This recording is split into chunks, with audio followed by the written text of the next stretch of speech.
All right, yay. We are officially live streaming here on Red or Green Books, and the word is right. Facebook channel. So we're here at Red or Green Books Facebook channel. This will get uploaded eventually to our YouTube channel. So I'm super excited. Welcome everyone to American Graveyard Podcast Live. I'm your host, Marissa Prada. I'm here with my co-hosts. We have Rick Spisak, Laura Greville, Robert Fleming, and Jay St. C, Jen St. Clair. So Jen, I mean, you put both names in the spreadsheet, so I'm assuming both of them are good to use. Exactly. Okay.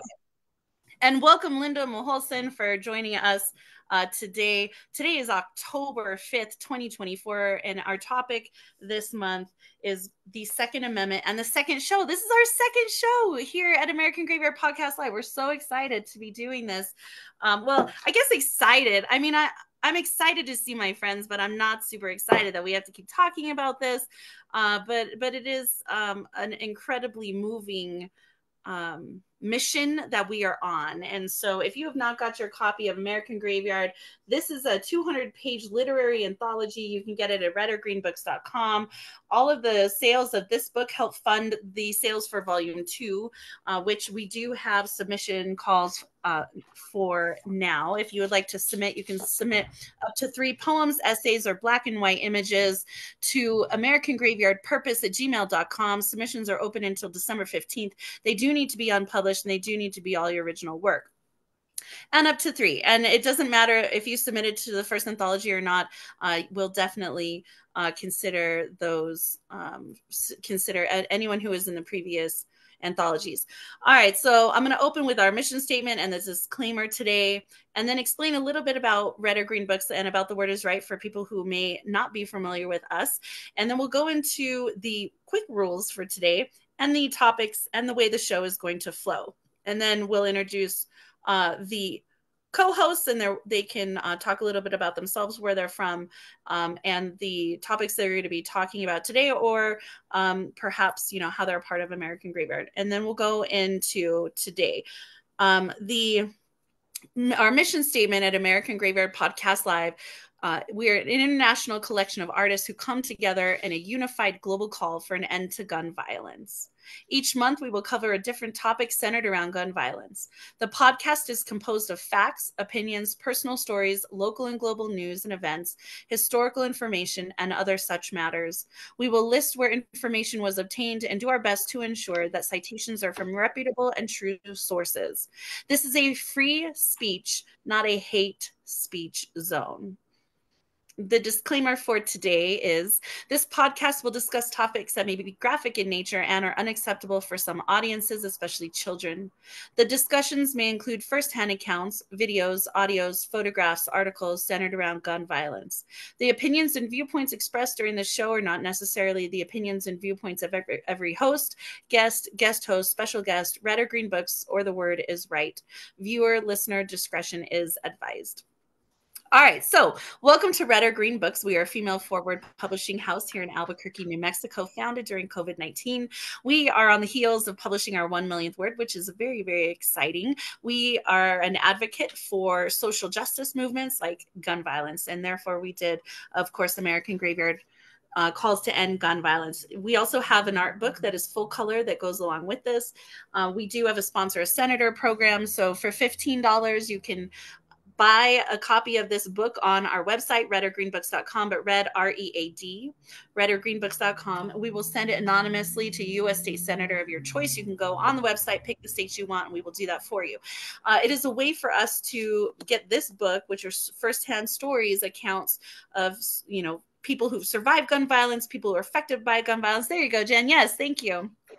Artwork by Ella Diem on the art book, and the cover art by myself and Coach Josh Smalls from North Carolina. So it's a really sensational collection. You can buy both of them for $40. Again, proceeds go to continue to fund these projects. These are very expensive projects to put out. And so that helps us be able to continue to create these calls for an end to gun violence. The Word is Right is our performing arts platform. So this is where we will do workshops, open mics, fun events, showcases, book signings, book releases. This is where everything happens out in public. We do have, of course, our Out Loud podcast live, which is around our LGBTQ topics, and Robert F. and Shaki G and Star Child and oh my gosh, I'm forgetting everyone's name who works on it. But anyways, American Graveyard Podcast, Dougie Smalls. Doug is on there. You know, there's a bunch of people on the Out Loud Podcast Live as well. If those are issues that are close to your heart, we have those going on here. Some rules for today. Remember, please, and welcome Jane Spoken Word. I'm so excited to see Jane is here today. Jane, if you would like to be a contributor, if you want to be on the panel, just message me, let me know so I can make you a co-host. So rules for today, this is a live podcast. All right. So if you do not want to be recorded, please keep your camera off and yourself muted, and that will alleviate those problems for you being recorded. This will be posted up on our Facebook page. The Facebook page is public. You can share the stream with anyone. You can share the recording, download it. You do not need to have a Facebook account to do that. It'll also be uploaded to our YouTube channel. So please like, share, subscribe, and follow everywhere. Red or Green Books and The Word is Right. That helps us get out in front of more people. All right. So today we have our special guests, Rick Spisak, Laura Greville, Robert Fleming, Jen St. Clair, and of course, Jane Spoken Word. If she's going to be a guest today, that would be lovely. Our topic today is the second show and the Second Amendment, right? The Second Amendment, the second show. This is our number 2 podcast that we're doing. So why not study the Second Amendment on American Graveyard Podcast Live? So we'll go over all of that. I will let you know the chat is disabled for personal use unless you're a co-host. Please do not type anything egregious or hateful in the chat. Also, I believe everyone is muted and unable to mute, but I don't know, maybe so far there's not enough people in the room for me to be concerned about muting. But if you do happen to be unmuted on accident, I will mute you. Please don't take that personally. But if you are bringing any sort of hate speech whatsoever to this room, you will be kicked out and not allowed back in. We do take this very seriously. We welcome discourse dialogue as long as it's respectful. We just do not welcome disrespect. All right, let's go. So we have the Second Amendment pulled up. Well, let me see. Let's introduce our co-host today. So we'll go Rick, Laura, Jen, and Robert, and just do a quick intro, who you are, where you're from, what you got going on, and then we'll go into the Second Amendment reading today. Hi, my name is Rick Spisak. I'm coming to you from the mountains of Tennessee. I have quite a bit of experience in the universe of gun violence. I grew up in a household that had guns. My father was a police officer, both commercial and civic. And unfortunately, guns have been around me. My father was the kind of person that carried a gun wherever he went. And I didn't think it was really necessary, but he did.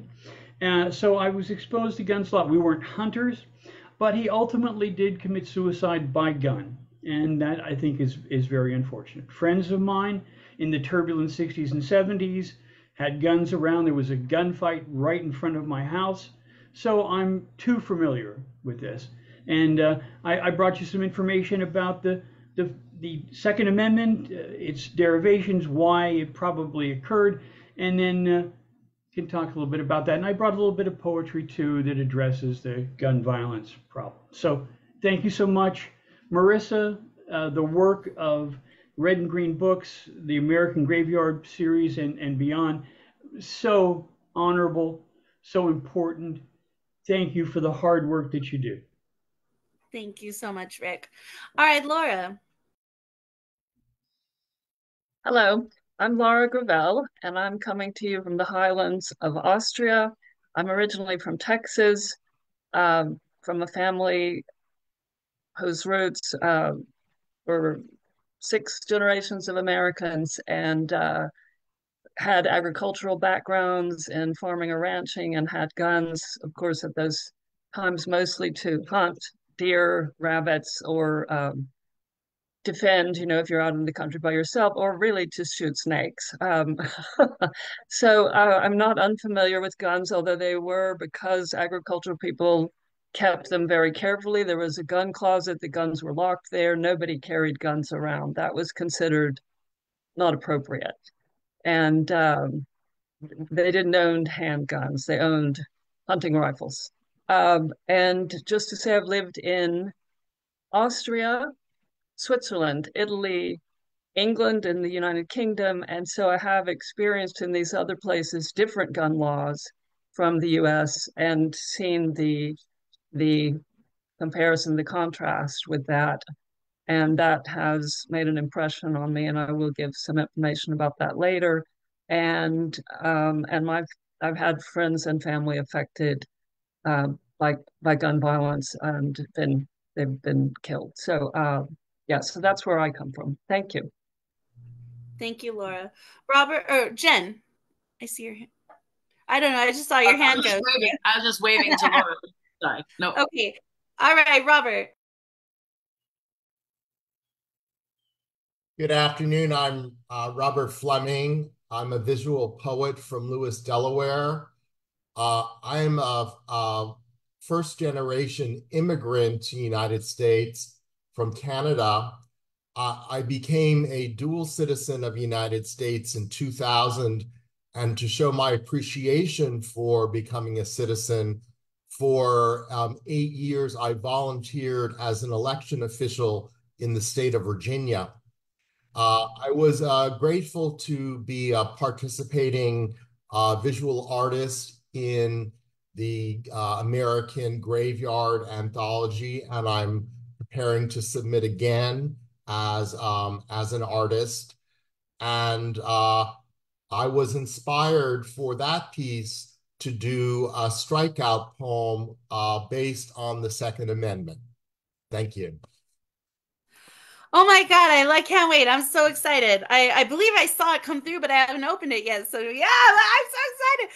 I don't think anyone has done a strikeout poem yet for our anthology submissions. So that is super awesome. I'm very excited for that. All right, let's go. Jen. Hi, everybody. I'm Jen St. Clair. J St. C is the art name. I live in Phoenix, Arizona, so it's all warm out here still. Will be for another month and a half. We keep it hot, and I'm here to discuss the hot topic of how did we get a Second Amendment and how did it come to mean assault rifles? So I just wanted to provide a little historical context on the language of the amendment, how it got that way. And then I'm also just going to provide a couple of statistics about gun ownership or gun attitudes in the country. And then if anyone else wants to provide additional facts and figures, I am so open to that. There are a few I could not get to about gun owners and safety, since those things correlate directly. But that's what I'm excited to be here to talk about. I am an artist and an educator. I too got to be in the art book back there. A poem I wrote is in there, and I have another to submit as well. So just grateful for the press and the fellowship and the forum to discuss the topic and share our work. Thank you. Yeah, it's so awesome. I can't wait. Y'all, the massive amount of beautiful people who are in this book talking about something that many of us share, that and like, so many of us have been affected by gun violence, and really before COVID, none of us knew each other. And COVID put a lot of us in touch with each other virtually. And so when we started to discuss topics as artists and as spoken word artists and poets and professionals in this industry, we started realizing we're not alone. And that validation was very helpful for me because especially when Uvalde happened, Uvalde was the catalyst of why we created American Graveyard. Because as a mom, I was just really at my wit's end. My daughter had just turned 12. When Newtown had happened, she was 2, almost 2. And I was talking to the daycare about what precautions they had in place there for safety for these children. And it really became this need for safety because I was a new parent at that point. And everything affected me more exponentially. And when Uvalde happened, and being in New Mexico, being where there are great populations of children who are brown and indigenous, and having seen and witnessed the very underserved populations, here locally, when it happened in Uvalde, and the lack of response, it was just gutting. And still to this day, it is absolutely gut wrenching. But then you have all these other things that continue to happen over and over and over again. There's no doubt that what we're doing is the right thing, and that we're on the right track to at least continue the conversation and to try to bring about change. And so that's a huge portion of why American Graveyard came came to be what it is now today. And a big shout out to Alexis Garcia. Vex Lex was she submitted to American Graveyard before we had named it. We just had a gun violence anthology. We just knew we were going to put a book together because that was what we could do. You know, many people were wondering, what can I do? I'm one person, but as a community, we are many. And American Graveyard was the title Alexis Garcia submitted to the anthology, and I asked her, can we use this as the title for the book? She said yes. And so really we owe the tribute of the title's namesake to her and her submission. So thank you, Vexlex, for that. All right. And I will also side note, Vexlex is a published author at Red or Green Books. She does have her own collection here as well. All right, so let's go. Today's topic is the Second Amendment and the Second Show. I'm going to read verbatim the AI overview of the Second Amendment, and then we'll turn it over to Jen, and Jen will go ahead and begin to talk about the historical references of the Second Amendment, and then we're going to go around and do a quick commentary on it, and then she's going to talk about statistics and facts. We'll do another commentary on it. We're going to break. I have pulled up the YouTube video for the vice presidential debate, the snippet where the moderators asked the vice presidential candidates about their stance on gun violence. We're going to hear from both of them, give them the equal due, exactly what was streamed online. You know, we're not cutting any of it. So we'll hear from both of them, and then we'll talk a little bit about it. And then Rick Spisak has his something positive. We'll talk about that, and then we'll do the takeaways, and we'll finish today with an incredibly strong spoken word piece about the Second Amendment that I found on YouTube as well. And the reason I pick YouTube videos is because if they're on YouTube, you can use them without having royalties, okay? And so we are allowed to restream anything on YouTube on our channel, on our program. Of course, we'll tell you where we found that information and all of that, so you can go watch it for yourself. But if you're wondering why we do that, that's why. All right. The Second Amendment to the United States states, a well-regulated militia being necessary to the security of a free state, the right of the people to keep and bear arms shall not be infringed. The Second Amendment was ratified on December 15, 1791. It protects the right of Americans to own weapons for the protection of themselves, their rights, and their property. The Second Amendment's purpose was to establish a well-regulated militia to defend the nation, check federal tyranny, and distribute power equally among the people, states, and federal government.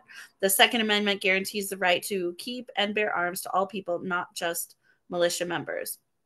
And so that is kind of like a broad overview. I wanted to read the whole thing start to finish, but it seems like everywhere I go, and it's a little strange, everywhere I go only gives me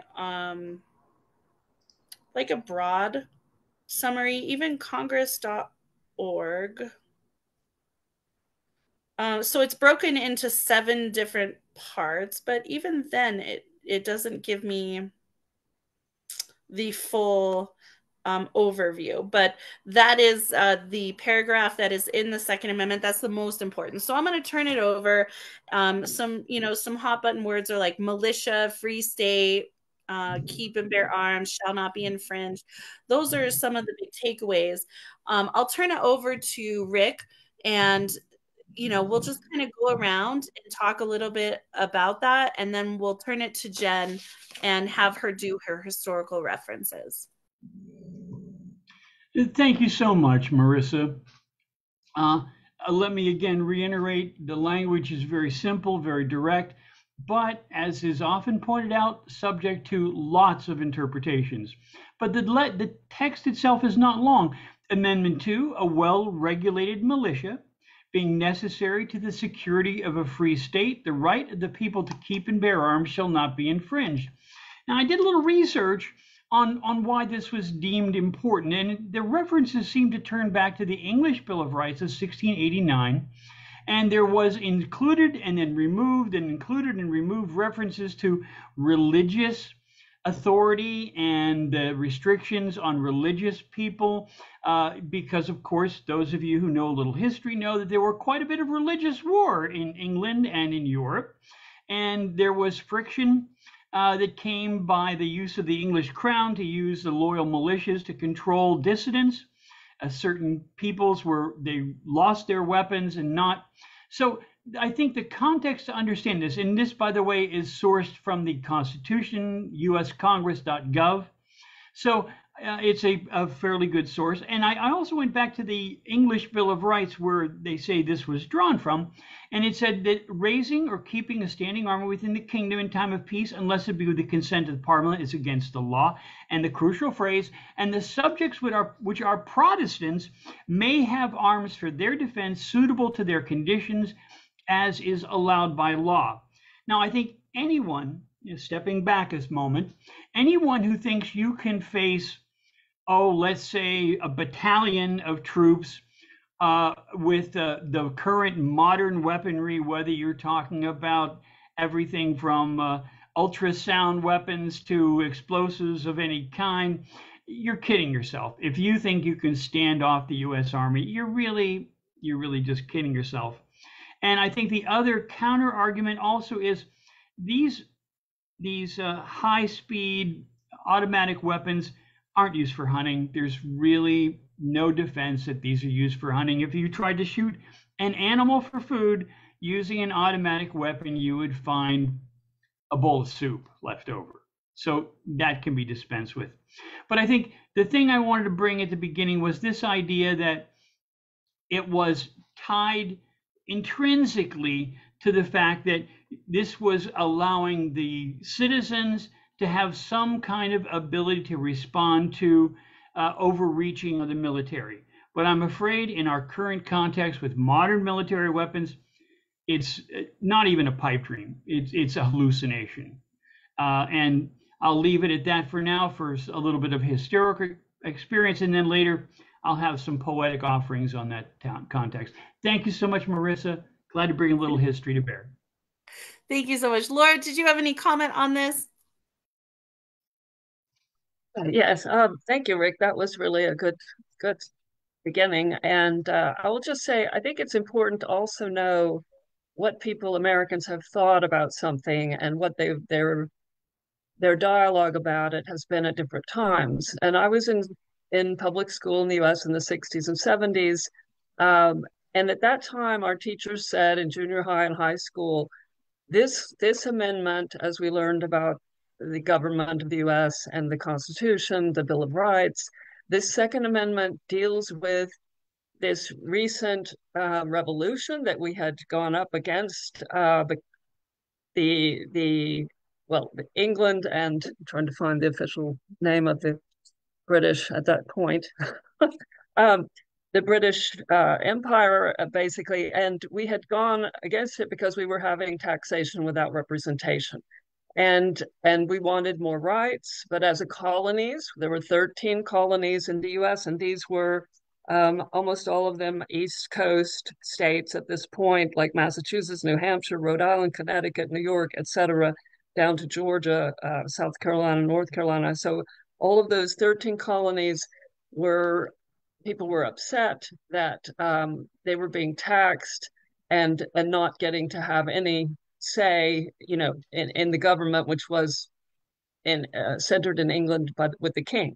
So now, just to say that was the history. And when my teachers in junior high and high school told us, and it was sort of like, this is the common knowledge, that's what we were told, is that we needed to be able to fight off an occupation by England. We needed to, be ready if those people came for us again, because we were in those times the revolutionaries. We weren't the occupying force. And people were suspicious of governments after their experience with the English. And then just to say, I found an interesting something about the Second Amendment. Gerald Horne, a professor of history and African American studies at the University of Houston, was talking recently about this. And the background is that many of the provisos of the U.S. Constitution formulated in the 18th century had something to do with a class and race bias behind them.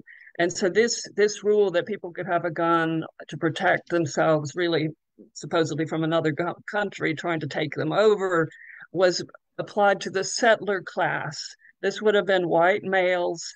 It might not have been all white males. Okay, so this was limited, and at that time, in 1789, the first 10 amendments of the Bill of Rights were proposed. They were ratified in 1791. So there was slavery in the U.S., and the powers that be did not want the enslaved Africans to try to rise up, and they should not have a right to have a gun. And so that didn't apply to them. It did also not apply to indigenous Americans, because the colonies were at war with the indigenous Americans because they wanted to take their land. So I'm just saying that the interpretation of those laws needs to be is heavily dependent on the political scenario of that time. And Hang on, Laura, can you go back and restate that, the interpretation of the laws? Because there was some muffling with the audio. Okay, yes. The interpretation of these amendments of the Bill of Rights, which were in the 1789 to 1791 era, is heavily dependent on the political scenario of that time. And that includes the rights. Who had the right to something? Was it all people? No, it wasn't all people at that time.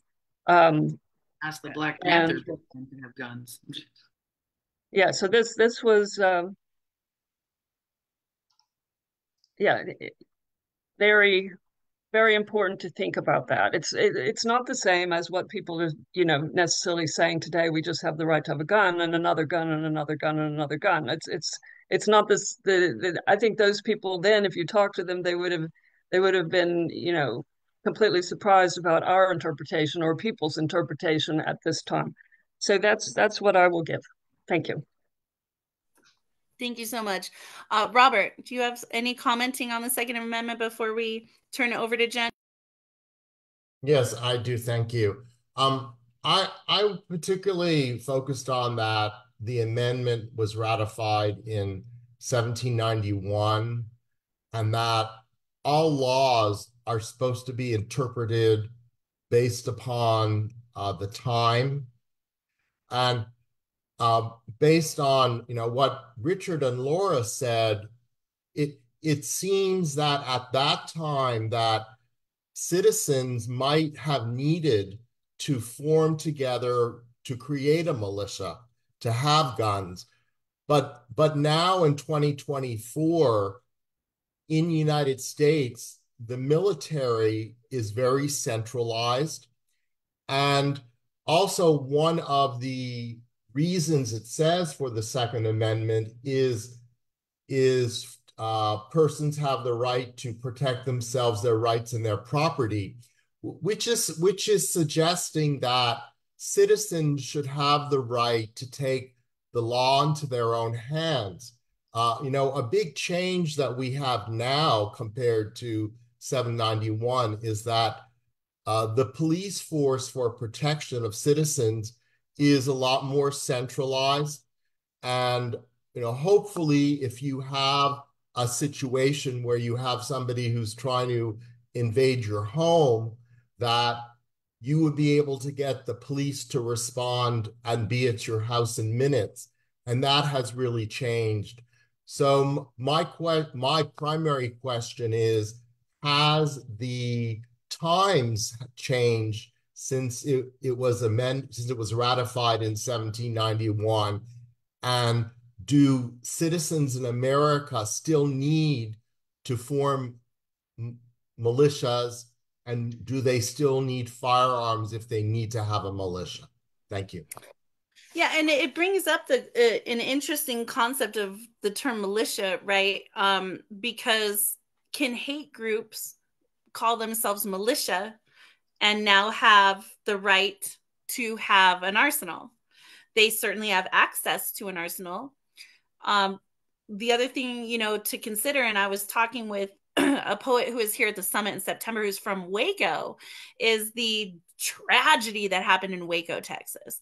But also the fact that a lone, single, autonomous organization of human beings, collection of human beings, can have an arsenal that can defend off the FBI, ATF, local and state and federal law enforcement, to lead to the death of so many people and children, right? The fact that Americans can stockpile weapons and use it to prevent any sort of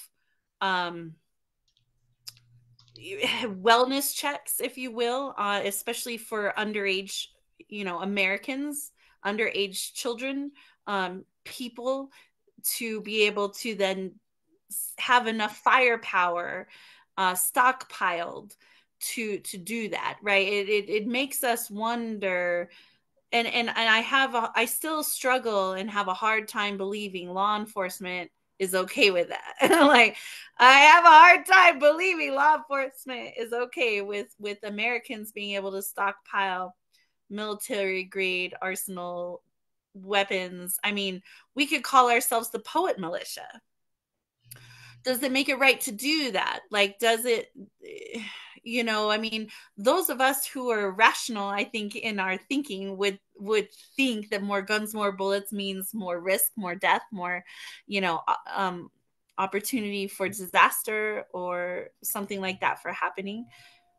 And nowadays, we look at like the National Guard. We have a National Guard in place. We have a military. We have city, county, state, and federal law enforcement. But yet, sometimes here, at least in New Mexico, I call 911, I'm put on hold. And we're seeing a massive dropout rate of law enforcement. And I don't blame them, right? I mean, part of it is the accountability factor. Let's be real on that. But part of it is also the fact that this is just too crazy. And so how do we combat all that? And those are, things for other topics and whatnot. But to form a militia, anyone can say that they are. And does that give them the right? Does the amendment allow them to fortify an arsenal fortress, if you will, to defend and kill law enforcement? I don't think that is the case. And the language of the scenario of the time, certainly the prevailing winds of this time in our history are changing. And so we'll have Jen lead us into those historical facts and talk a lot about that. She's put together a lot of work in this, a lot of time, a lot of thought, a lot of heart has gone into this. So we'll have her talk about the history of the Second Amendment, and then we'll go around and do again like a brief commentary on it, and then she'll follow up with statistics and facts, which are always so important, because when you're doing a show like this, you have to come with some statistics and facts. And of course, she'll cite everywhere that she found that information today, so you can go and fact check us and do your research and whatever. That's fine. And then we'll come back to the table and we'll play the vice presidential clip. So without further ado, I turn it over to Jen St. Clair. Thank you so much, Marissa. Thank you to everybody who's here. Thank you all for taking the time. I just wanted to piggyback off of what was said. So much of what Rick offered was the initial stuff I had about the English Bill of Rights, how us founding fathers were afraid of English control, and that the ability to defend oneself is baked into the American mindset. So for as much as we have evolved, no. There are certain things about Americans that I feel are still fundamentally the exact same, which is this idea that our safety and our sovereignty are to be defended with firepower. And this comes from the Second Amendment. How did it evolve, though? Because there's nothing in there about assault rifles. And we have already started to discuss how could we possibly get from something about a militia to, yes, we can all have a personal arsenal. So I wanted to take us through a brief little tour of the past. I will skip over the founding father stuff and get straight into how did the Supreme Court start getting involved. There was a case in 1938 where prior to this, no one had really talked about the Second Amendment for any reason. But then a couple clever folks robbed a bank in Oklahoma with a sawed-off shotgun, and they crossed state lines. And their lawyer cleverly decided that, hey, being caught in another state infringed upon the right to own and travel with a weapon. So initially, this case was against a guy named John Miller in 1938, and initially he won. And he was, in fact, the lower level court said, no, you're right, your rights were infringed upon. It made it to the Supreme Court, and in 1938, you have one of the first or earliest decisions fundamentally upholding the notion that this is about militias, not your own right to have a weapon, buddy. So in 38, you actually had established law that kept us thinking militias. But all of that changed. The floodgates opened in 2008. In a case called DC versus Heller. So between that amount of time, for 70 years, as Laura mentioned, not a lot was really, the Second Amendment was about, yeah, you can own a weapon and militias. And hey, Americans believe safety and sovereignty can be defended with firepower. That is our fundamental, notion of independence. It's how we got it. It's why we were pissed at King George. So up to 38, not a lot going on. But then in with DC versus Heller, what you had was an opinion that fundamentally changed how we look at this. This is where Scalia, I believe, let me check my sources. I used an excellent podcast review by NPR to get a lot of this information. The link is in the document that I have provided. But in 08, basically, they challenged a handgun law about handgun ownership in DC. This is the first in-depth engagement with the Second Amendment. It's a 5-4 decision that finally says the right is not limited to the organized militia. It does encompass self-defense in the home. And so this is the floodgates open now to a lot of cases trying to really challenge, so what does it mean to be able to own a gun, etc. This is the first time that the Second Amendment protects the individual right to have a gun. 08, so not that long ago. But basically, another aspect that's important, though, is that they didn't say anyone and everyone can have a gun. It is still subject to regulation. So the possession by felons, mentally ill, any of the other firearm laws we have or keep are still valid. And so that was important to note, but it still opened the floodgates to challenge after challenge after challenge to, again, expand the notion of what it means to own a gun. So last kind of Supreme Court nugget that's truly, recent and relevant is 2022. There's a case known as Bruen, and Supreme Court gets involved again. This time, dear Clarence Thomas says something new and a little interesting. They say the only thing that matters when you're evaluating a modern gun law is whether it's consistent with this nation's history of weapons regulation. That's the test from now on. And I'm citing, again, NPR directly there. They basically say any gun law now needs to resemble one from the 17 or 1800s to be constitutional. So that really just provided more confusion. And so that's where we end up in the quagmire that we are today. You've now got cases coming through as recent as January of this year, trying to establish, for example, if it's a constitutional right for someone who's been convicted of domestic violence to be able to own a weapon. So the evolution of, hey, this is so we can stay safe from the government and from snakes and from burglars has because of the Supreme Court evolution and because of the nature of the justices and the times, again, you're seeing a reflection of that still fundamental American value of I ought to be able to shoot at something to keep me and mine safe. Now, who me is of course part of what is already we're getting into. Pretty sure the Black Panthers weren't given nearly as much grace as the people in Waco or the ones up in Oregon. So, it's one of those things where who gets to have the gun for how long and why, is something we're still very much grappling with. But the history, thanks to the Supreme Court, is what it is. And again, until the 30s, no one said nothing. And not until the last 20 years has this really been used as a major vehicle to permit larger gun ownership. Then again, if you follow what Scalia and Thomas are saying, pretty sure nothing we have today resembles the firepower of the 17th and 18th century. So they would have had no way to tell us not to have banana clips or scopes or any of the other accoutrements that make it easier to kill massive amounts of human beings and not be a military member. Yeah. So that's kind of what I found in my, high school seniors worth of research I did. And my sources are the Cornell Law website, where I saw a lot of the same things Rick had expressed. And then again, a really great NPR podcast piece that detailed some of these interesting court cases. Yeah, that's what I know to be true. I love it. I love it. I mean, I kind of get the vibe that Americans are now the spoiled, bratty, power hungry kids.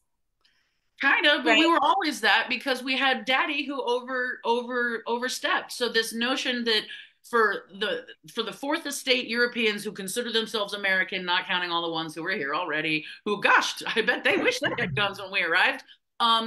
It's really about this notion that my identity is mine Right. to protect with my weapons, because otherwise, whichever big daddy or scary snake or person I'm afraid of because of what they look like, now I conveniently have an individualistic mandate to Moida. And we will be talking like in subsequent shows about the effects of owning a gun, like the conscious, mental, and even subconscious effects of owning a gun, the false sense of power. You know, we know that gun owners, the majority of them, whoever actually even were to potentially handle their gun during an incident, would most likely have that used on them. And so we know that unless you are in law enforcement, you practice regularly, you are put in situations that are high adrenaline, where you're going through drills, if you will, like a law enforcement officer. But even in law enforcement, we see that They many of don't them get are nearly not enough even training. prepared, I right, don't. to unholster their weapon. Nothing can really prepare you for a situation like that. And so the devastation and tragedy, or the false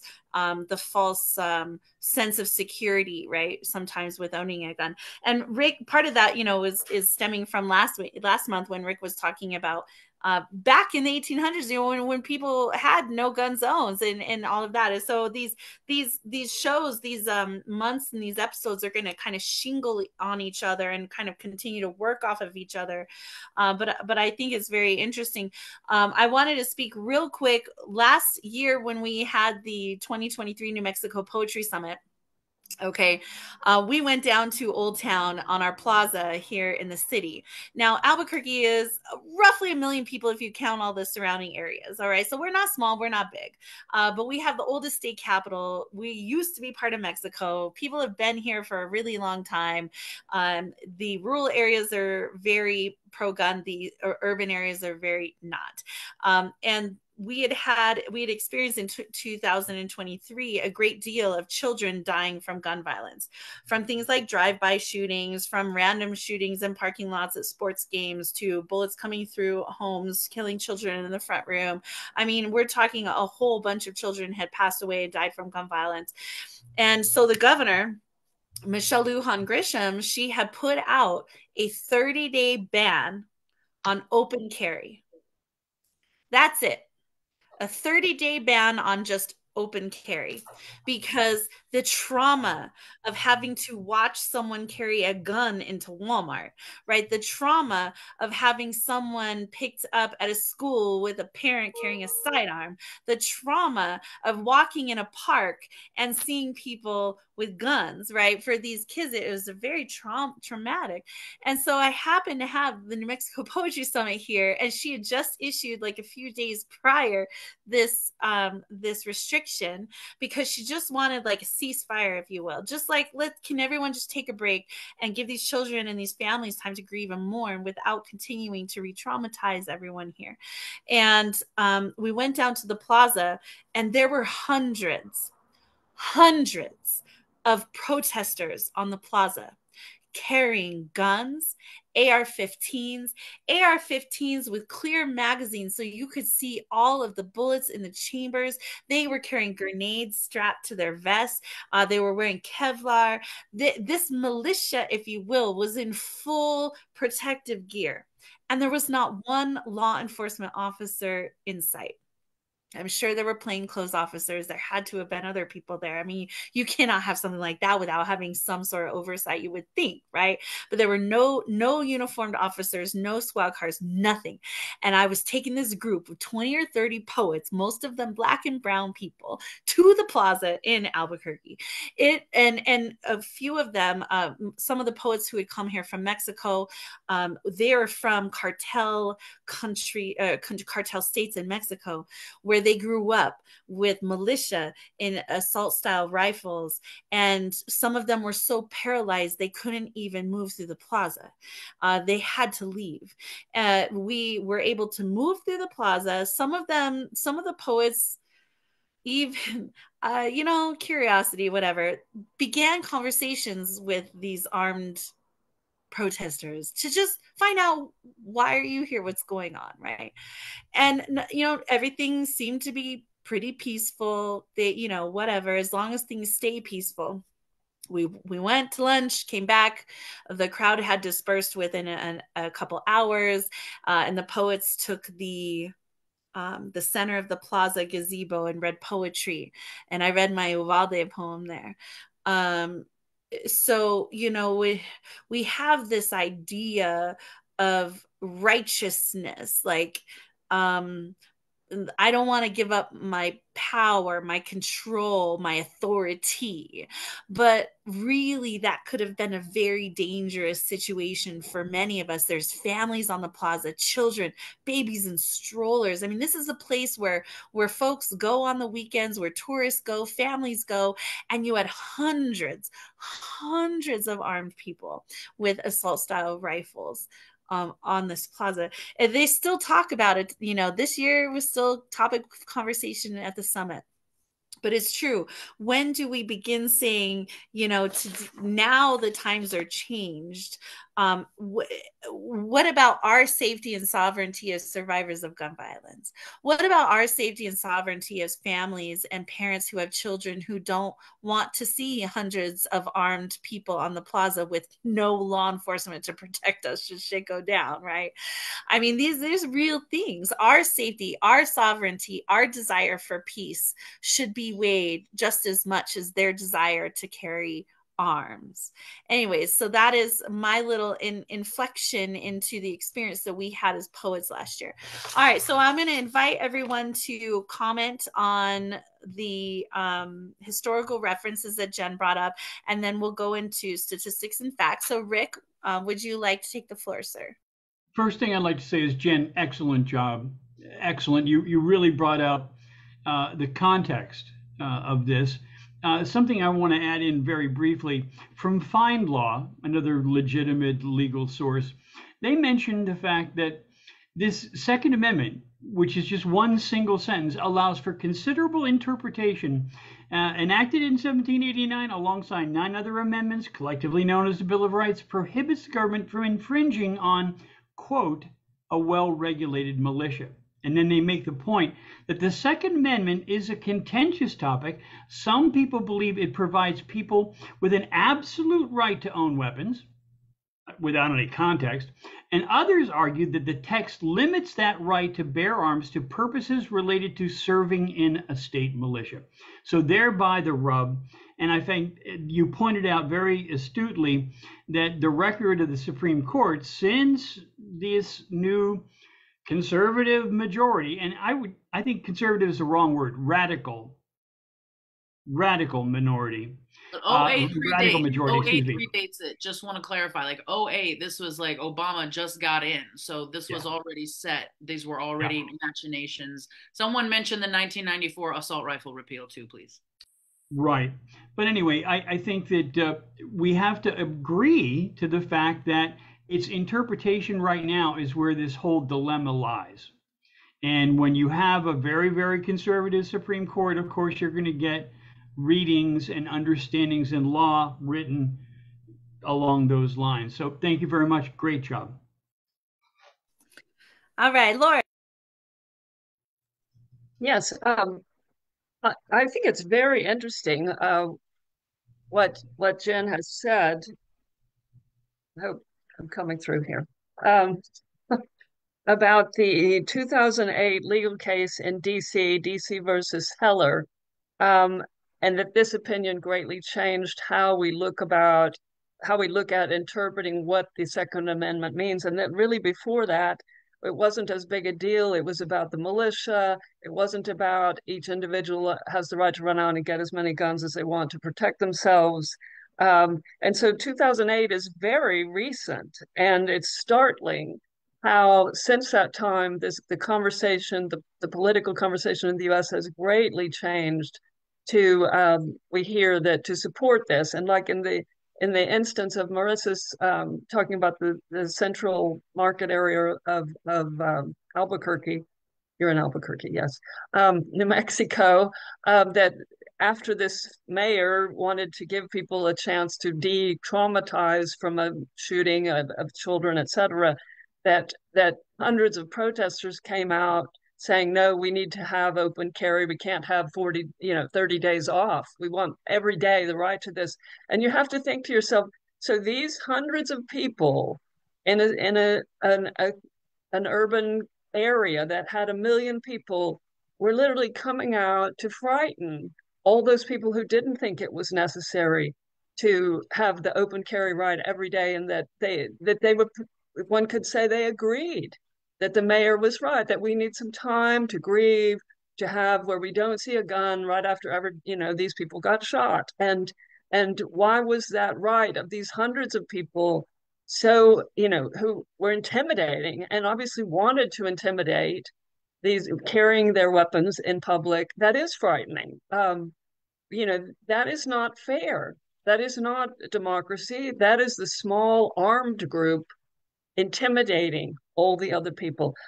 So I'm just startled as an American born in 1961, I will admit it, that in 2008, the conversation changed. And as I said, I live abroad, but in the US, I was a certified public accountant. So you're going to get now just a little bit of information here that's monetary, because first of all, when we lose people, it's terribly painful, and even that can be economically quantified of how much it costs us to lose people we have invested in. Okay, not the emotional, which you can't quantify. That is not quantifiable. You cannot put a price on a human. It's they're priceless.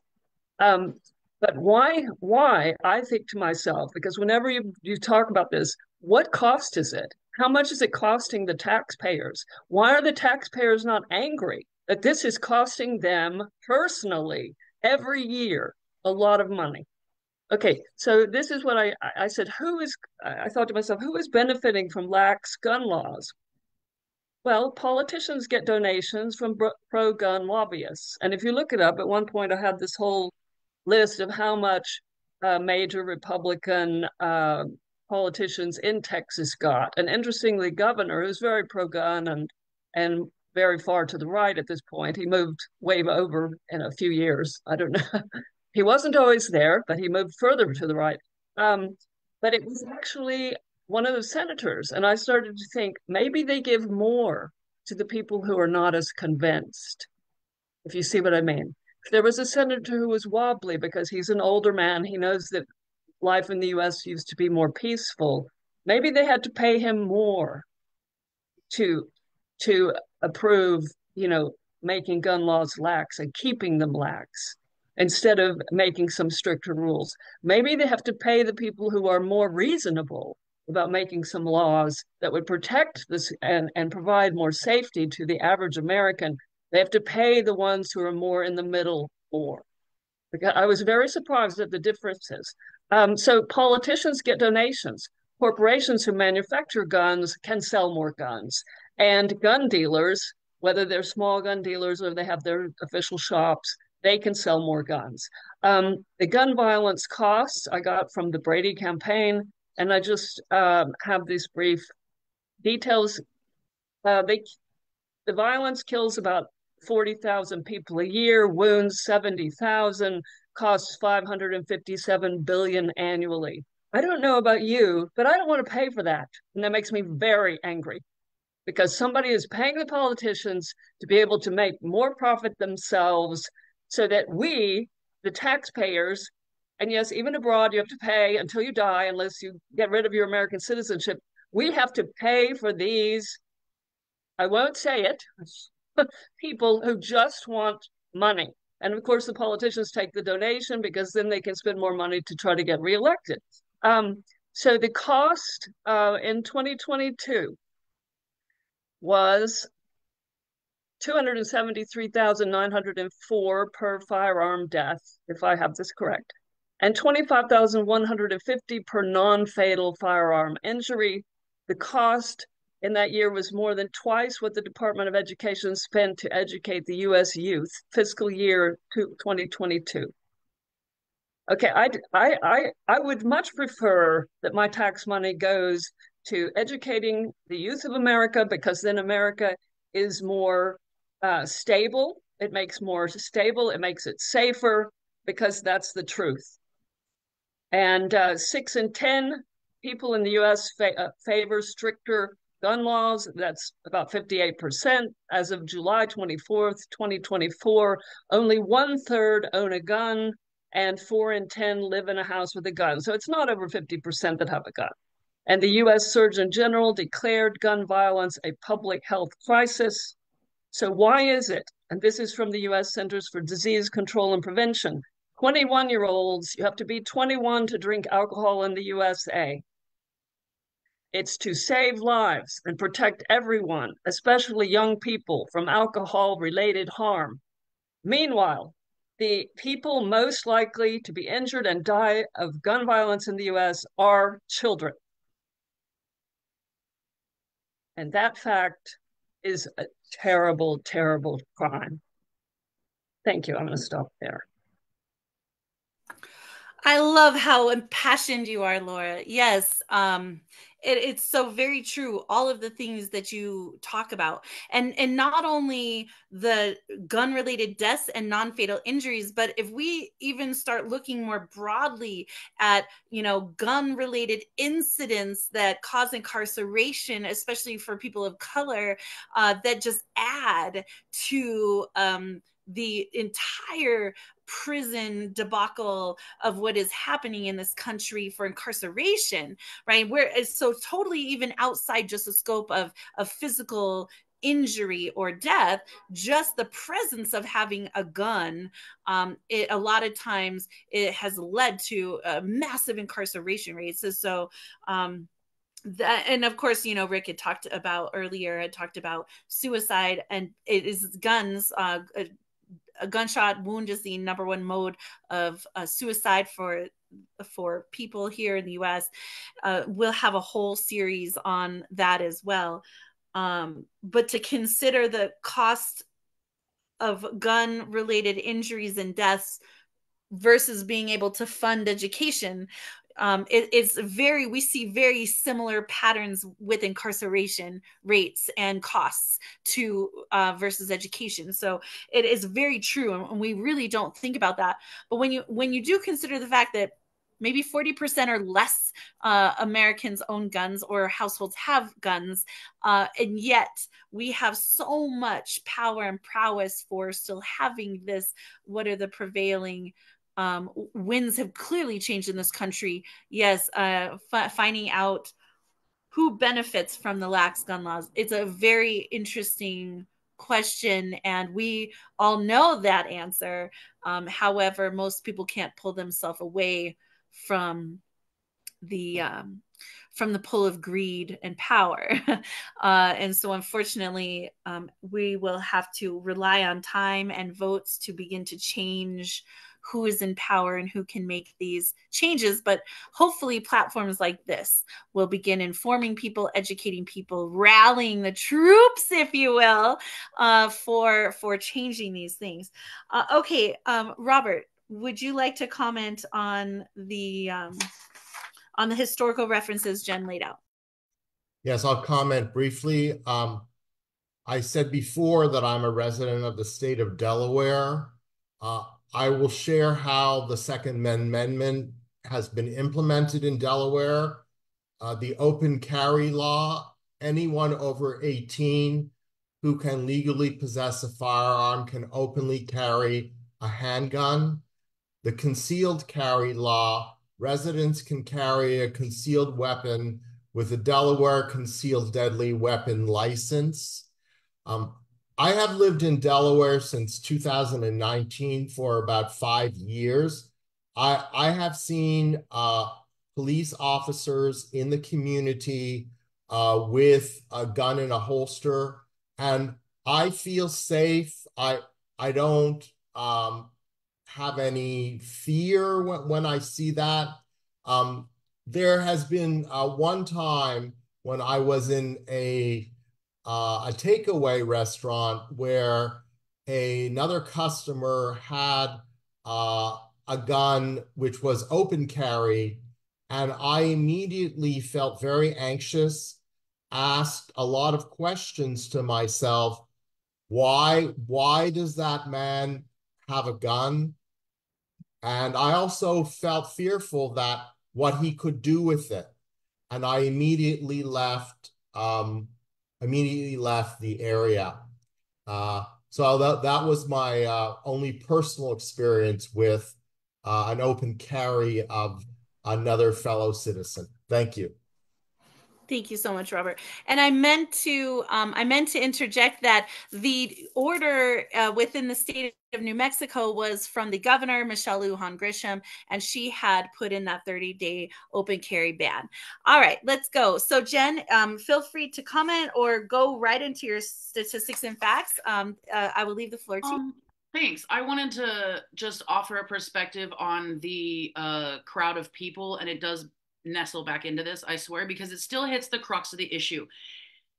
If gun ownership is a pivotal part of identity as an American to many people, and having a gun is what makes them think they're safe and protected, and in some cases they might be, and yet there's a whole other contingent cohort who now has experience and trauma with gun violence, whose number one thing is they cannot see a gun in order to feel safe. You have a diametrically opposed view of what safety is, and that is where we continue to see the costs bear out and the consequences and the debate. So when these costs are mentioned, if someone identifies as a gun-owning American, all those costs are completely bearable.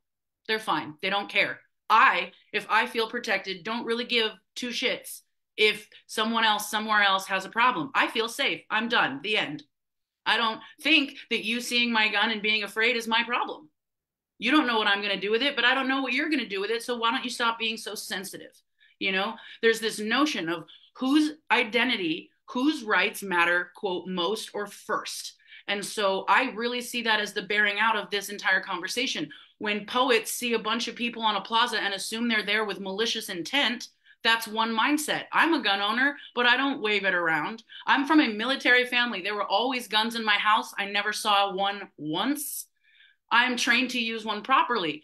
If I feel like my identity is being threatened because you're going to take away my right to show that I'm a gun owner, and I show my identity in my American right to assemble freely on a plaza and not scream hatred and not be a threat and not brandish the weapon, I'm just doing my American thing, and you are now infringing on my rights in some people's mind. And that is why we continue to hear and no one moves on this, because if I have to feel fundamentally safe by being armed and someone else has to feel fundamentally safe by being unarmed, we go round and round. And my number one question is, if y'all had bulletproof shields with you in any of these instances, would you felt a little better?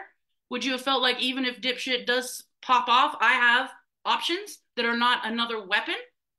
This is where I want to go long term, is we can respond to gun culture with a different kind of identity, a shielding culture. We do not need to respond with more bullets. We can respond with walls. But that's my own thing later. And the statistics I have for you bear out why we might need to do this. So the first place I went was the Pew Research Center to get a sense of what are the attitudes about guns in general in this country. Some key facts I want to highlight, and you can check this out. It's in my document. The link is right there. Personal protection tops the list of reasons gun owners give for having a firearm. So this bears out the belief that my identity, my ability to protect myself, is my number one reason for having this. Not the zombie apocalypse, though if you think about it, it's kind of the same reason, etc. People believe if they own a weapon, they will feel and be protected. This is the driving force behind why companies can still sell them and politicians can get votes by saying, I don't want to take away your ability to have a protective mechanism. And so those greedy actors have an audience, and that is legitimate gun owners, and a lot of them think they're doing themselves a service. Now, what I've loved is that in this conversation and across the country, the reality is owning a gun does not factually make you safer. It makes you much more likely to be killed by yourself, first and foremost, by your spouse, if you're female especially. Children will get them and bring them to school or accidentally hurt themselves. And there's a general lack of gun safety and knowledge in this country. So it's like, go ahead and have it, but no one told you really how to use it. I want to bring us back to the well-regulated part of the militia and the gun ownership. To me, that is the crux of the debate, is that we've never said we couldn't have these, but they were supposed to be well-regulated. What does that look like? And when gun violence is the number one cause of death for children in this country between 1 and 19, it is the number one cause of death, a fucking gun. Not a car crash, not a medical condition, not parental abuse, unless you count the kind with guns. So it's just insane that even though we believe as a culture, 7 out of 10 people own a gun because they want to be safer, the statistics do not bear that out. Suicide rates by one's own hand, the number of incidences of child death in this country suggest that we have not in fact reached our mission of being safer by owning a weapon. Whether or not we identify deeply with the ability to have it, it's not actually in most cases bearing out the reason we have it. So that was the first stat I wanted to share. 72% say protection is a major reason. And then smaller portions say for hunting, as I heard Laura mention, and sport shooting, and as a gun collection, or for their job. Only 7% of people are owning a weapon for something they do day to day. So those were some stats that I found to be particularly relevant as we discuss the amendment that makes it possible. There's so many gun stats out there. I invite anyone to add any more that they deem relevant. But that would be the one I really wanted to focus in on first as to why we still keep having this debate. Some of us feel protected, some of us do not. Gun owners tend to have a much more positive feeling about having a gun in their house, obviously, whereas those who do not so much. That too is on Pew. So this is a website that had 10 major facts about gun ownership. A majority of Americans, however, 61%, say it is too easy to legally obtain a gun in this country as of June 2023. So even though we want to stay safe, that mentality of like, this is too easy, it's not exactly safety inducing. Now, is it if someone who has a condition or who has a record or who has a poor motive can just go grab one and do their damage? So the mentalities are conflicting. We want to be protected, but we believe it's too easy to get a gun. So there you have the complex American, psyche. 6 in 10 adults do favor stricter gun laws, and that's across a political spectra there. So there's a little more of a breakdown as to who specifically says what on the site, but most of us, a large majority, do favor something stricter. And then there is bipartisan agreement on some, but not all. Of course, we know that this is a politically divisive issue. As Laura mentioned, there are people with with vested interest and high stakes in keeping guns available. Every time we have a shooting, these sales skyrocket. So it bears out this attitude that, well, when we see something unsafe happen, many Americans think the answer is to go get themselves a tool to do that same thing, instead of maybe a tool to block that same thing. So that's where I want to focus my energy in the future. But those statistics were the first ones I pulled. I also pulled from the CDC some facts about, in 2022, firearm injuries were the 5 leading causes of death for people ages 1 through 44. So it is not just kids. And as has been priorly mentioned, people who own a firearm have a much higher likelihood of using it to end their life. Those homicide rates with firearms are highest among teens and young adults, Black and African Americans, American Indian and Natives, Hispanic and Latino people, and adults 75 and older, and as well as non-Hispanic white persons, again, all according to the CDC. So we have a very huge set of statistics that prove even when you buy the gun, you're not safer from yourself. And beyond that, I'll just mention that having a gun doesn't keep you safe from the police charging into your house and shooting you because they have the wrong address. So it's very true. Oh my God, it's so true, right? And we will be talking about that, about police brutality and the use of guns. In so there are subsequent episodes, right, where we'll be covering Absolutely. that. Yeah, so but true. Generally speaking, the stats bear out that we want to be safe, but we're not. We want to be safe, but we're not.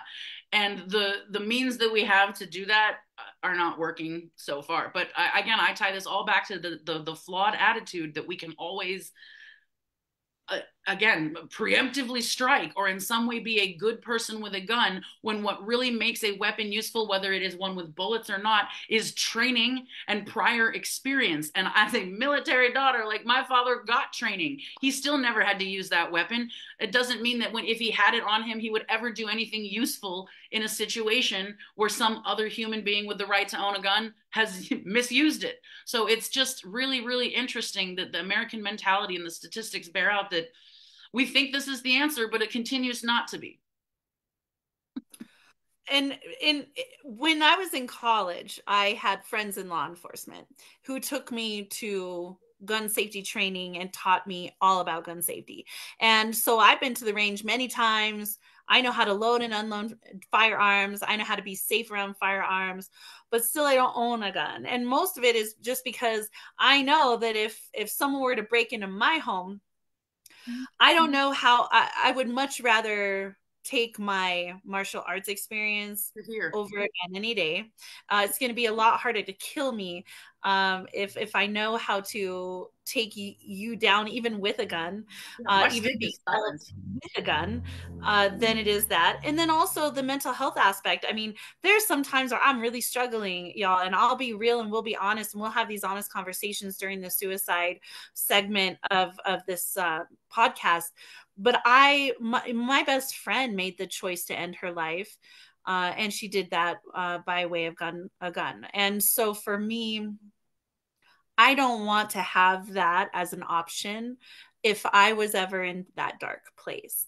And I think it takes a lot. I would hope it takes a lot of self honesty and reflection to recognize that and to say, I could do that. Even if you think you'd never do that, you could still do that. There's a lot of things that happen and change in life. And so that is certainly not something that I'm going to have around me or my kids. And we will be talking also about the entire thing. Next month we have the mechanics of mass shootings. We'll be talking about school shootings. We'll be talking about, children having access to guns. We know that gun violence is the number one cause of death for children under 19. With the Surgeon General, he has been constantly coming out and saying that this is an epidemic in this country. We have to stop this. We have to do something. And then in all full disclosure, in March of this year, someone did a drive-by shooting at my house and shot down the back of everyone's yard. So our yards butt up against each other in a row, and they drove down the street and they shot down the backyard of everyone's house. So I don't have any reason to believe that it was a targeted attempt. If it was targeted, it was shot at the front of my house. But they shot down the back of the houses, and 5 9mm rounds went into the side of my house. One came through my bedroom window right next to my bed. So 6:30 on a Saturday morning. And so, now, I mean, in Albuquerque, in my opinion, has become a very kind of sometimes dangerous place at times. Every big city has crime. We know this, and I love my city, and I wouldn't move unless I really had to. But I have yet to have, we had officers come out, take the bullets, take ballistics, take pictures, all this stuff. I still have yet, and we're in October, I still have yet to have a detective call me. I've yet to have anyone knock on my door to do any investigation. I found more bullets in my backyard. This is rampant. And when people in affluent parts of the city have the same thing happen to them, all hell breaks loose and everyone freaks out. But really, honestly, and in the interview I gave to the news reporters who came and covered the story at the time, it was like, if you have not been affected by gun violence, it's just a matter of time, right? Has it just not affected you yet? And I certainly believe that we're going to reach a point where almost everyone will be affected by gun violence, if not everyone. Our mission here is to try to prevent that from happening. We're indoctrinating it, because I have kids I tutor who are much more well-versed in an active shooter drill than in trigonometry. So every child in this country is being trained to fear weapons at all times in school by default, because they have to. Can you imagine being a child survivor of gun violence or a mass shooting and then have to go to school where there's resource officers with guns, or to go places in public where there are guns? And my stepdad, who's like my real dad, right? He was Army to the core, military to the core. My mother, she was a civilian contractor most of her life. Like, our family has given our lives to the military in that regard. But like Jen said, we never saw a gun. Like, they were very good with making sure that those were separated from the children, that we learned about the guns, we learned to respect them, not to play with them, but also that that was part of the work, part of the job, if you will. And so that those in big shout out and thanks to all of our servicemen and women who protect us and serve this country, and the first responders and law enforcement officers, of course, will always respect those positions in authority and power. But if you have to go into a Walmart with a sidearm or an assault style rifle because you don't feel safe, there's a much bigger freaking problem here. And then you cause everyone else to feel unsafe, and the cycle continues, and so everybody's still sad. It's like a trigger warning on a poem, right? Laura, you were raising your hand. Yes. And then we'll go into would this be a good time? You're talking about the Second Amendment, the well-regulated militia element of it, and it might be a good time for me to bring up just a few other countries, including the Swiss, who have a very well-regulated militia, because we're talking about if people are trained in how to gun safety, basically, and how to take care of the gun, how to be safe with the gun, how to lock it away, then you have much fewer, people need to also they're trained to be responsible. So in my family, like with the rural people in my family who had guns, they were very careful, as I said, with their rifles, and they were locked in the gun closet, and they knew how to take care of the gun. So I lived in Switzerland a few years, in Geneva, Switzerland, and I knew something about the Swiss. You may or may not know that every adult male, as I understand, is in the military, is in their militia, and they literally, that would be called the militia, although they speak French, German, and Italian, and Romansh, and maybe one other thing. But so it's a very gun culture, and people, the Americans have, well, what has been called a frontier mentality, which is a little strange to me because as we heard about this law case from 2008, it seems like to be a very modern thing that we suddenly want to all run around, even if it was George Bush Jr., the president, who changed some of the laws to make open or carry more legal. But it's a much more recent thing that this is so accepted. And when from 1960 to 2000, that wasn't part of my life in the U.S.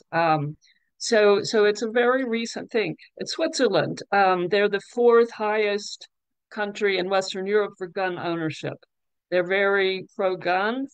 And adult males, as I said, are all in the military. They're all taught very well-regulated gun ownership.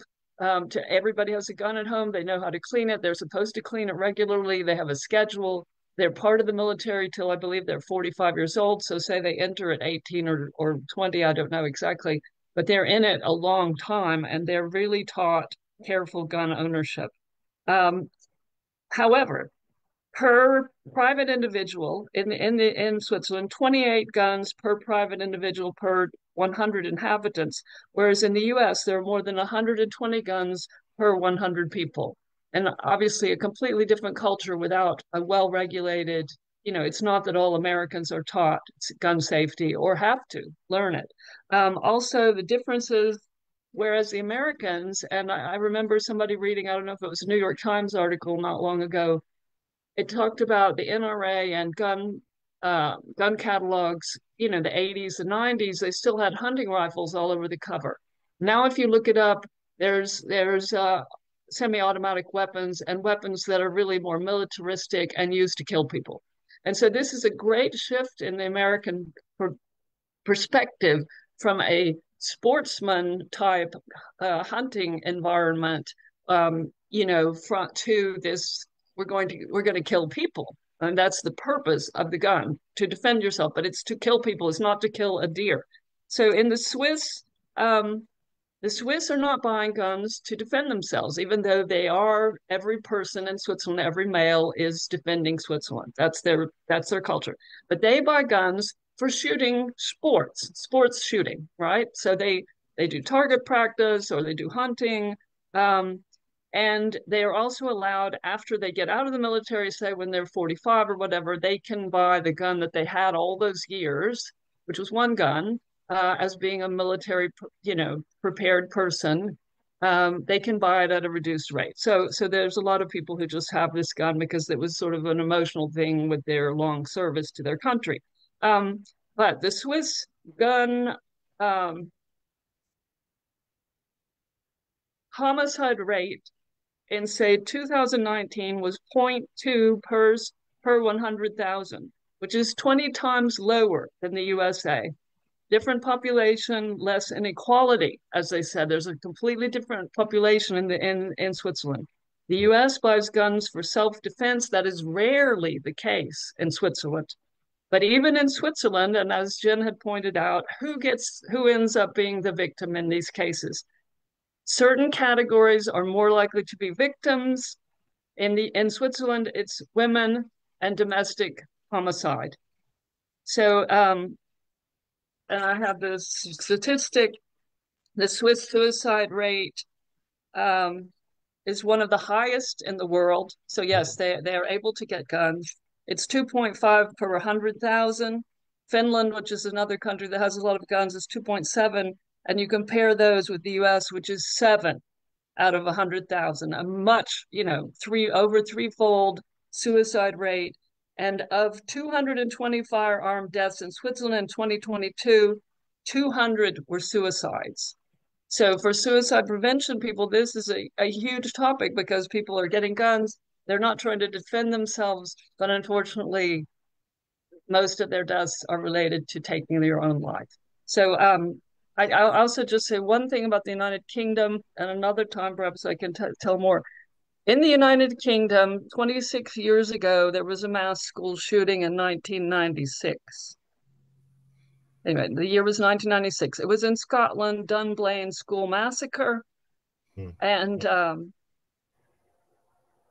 they immediately moved to change that. That was the deadliest mass shooting in British history. A man killed 16 primary school students. Those are people between the ages of something like 4 and 8 or 9. It's first through fourth grade and preschool. He killed one teacher and he injured 17 or 18 others, and then he killed himself. So after that, they made handguns illegal in most of the UK. So Northern Ireland has a different law because they have devolved powers.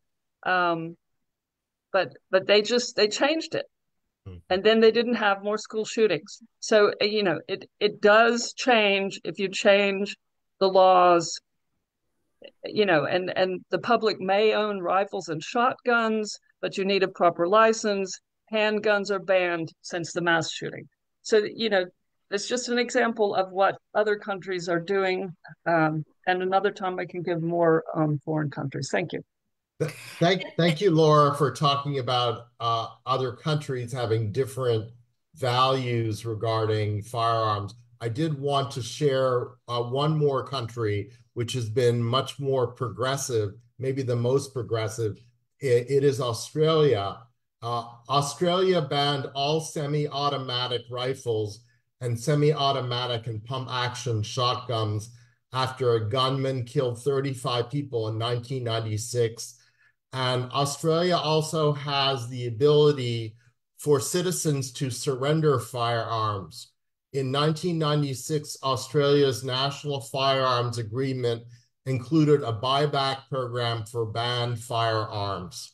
So if the United States would ever move towards amending the Second Amendment, Australia could be a good model for citizens to surrender firearms. And that's a great point, Robert. I know that we do have firearms surrender and buyback programs now. We do have them in New Mexico. I don't have statistics today as far as how productive they are, but I do know that we do not just prescription drug, but we do have firearms surrender and buyback programs. We've seen some of that stuff start to make its way here, but it's very different. It's different when, and I love, like, Australia is a continent that's surrounded by water, right? The only way to get on there is by ship or by plane or UFO. And so in the US, it's not the same way. We're bordered by two very large countries and two very big oceans and a gulf. And so there's a lot of ways that people can get in and get things into this country. So it's a little bit different. But I will say that the Canadian border and like Australia, England, different places like that they're very strict. They're very limited on how you can get things in and out. Are incredibly, it's a lot easier to, let's say, control, scan, regulate, monitor things coming in and out of those countries than it is in the US. So we do have to acknowledge that we have a little bit of difficulty with that. And then there's, of course, the fact that you can buy ghost guns on the internet and assemble them, 3D printers, different types of those things, people making homemade ballistics. Like there's so many things, right? And with the internet being so wide and vast and being able to access all kinds of things has made a lot of regulation very, very difficult. But I do appreciate what you and Laura are saying. And, just to reiterate to people who may not be familiar with the American Graveyard series, within the two literary anthology and the art book, we have 26 states and 8 countries represented. And so on the podcast live, we will have many of our international contributors like Laura, commenting and helping to bring to the table some of their perspectives, whether they grew up in the States and live abroad now, or they were born and raised abroad, or born and raised abroad and now live in the States, to be able to give these types of points of views from perhaps an outsider's perspective, or for someone who may have a more broad understanding of the perspective of gun violence from someone who might not be in the US or might not be from the US, is very important to do that. But yeah, it's very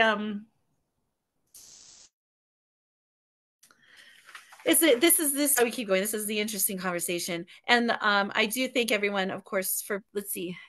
Yes, thank you, Linda, so much. I appreciate you. All right, let's go. I'm going to play the vice presidential clip from this week. This past week in the US, we had the 2 vice presidential candidates on the stage discussing topics for the election. And of course, we do not want to pressure or sway anyone to do anything on this, but I will go ahead and play from start to finish their commentary when they were asked by the moderators about gun violence. And then we'll come back around and we'll discuss this. So let me go ahead and do a share screen here. I'm going to mute myself first because I found out I can share the tab without having to share my whole screen. So let me mute myself and we'll go.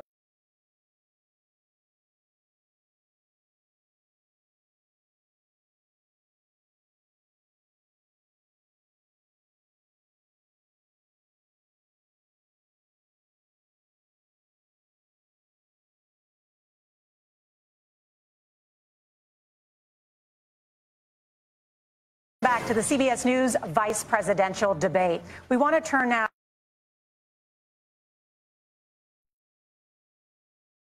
to violence epidemic. The leading cause of death for children and teens in America is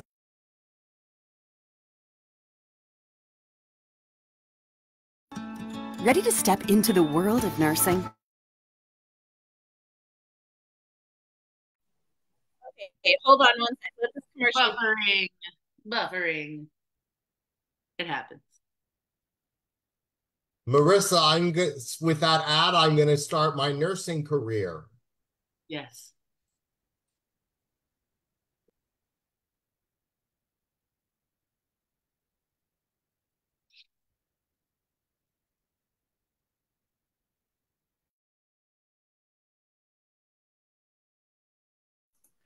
All right, here we go. Because I had all of this pulled up ahead of time. And whenever you do things ahead of time, YouTube's going to hit you with a commercial. So YouTube, if you would like to sponsor this program, we are happy to oblige you in that. And you can stop hitting us with them little nickel and diming commercials. Let me go ahead and restart this. Here we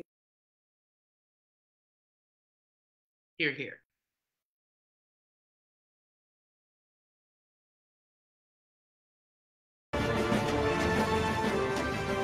Welcome back to the CBS News vice presidential debate. We want to turn now to America's gun violence epidemic.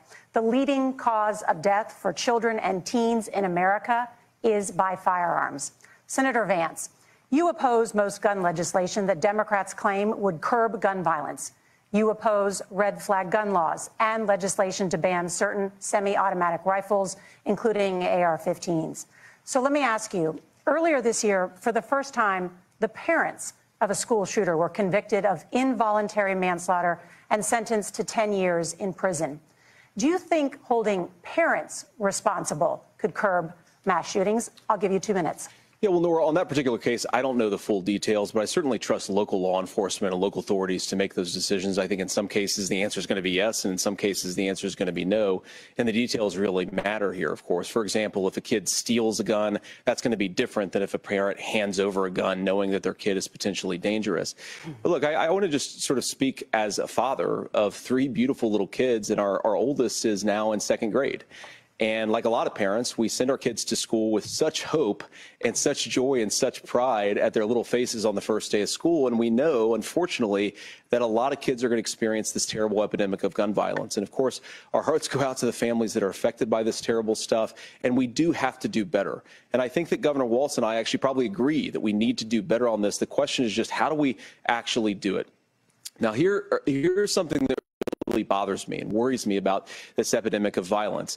The gross majority, close to 90% in some of the statistics I've seen, of the gun violence in this country is committed with illegally obtained firearms. And while we're on that topic, we know that thanks to Kamala Harris's open border, we've seen a massive influx in the number of illegal guns run by the Mexican drug cartels. So that number, the amount of illegal guns in our country is higher today than it was 3.5 years ago.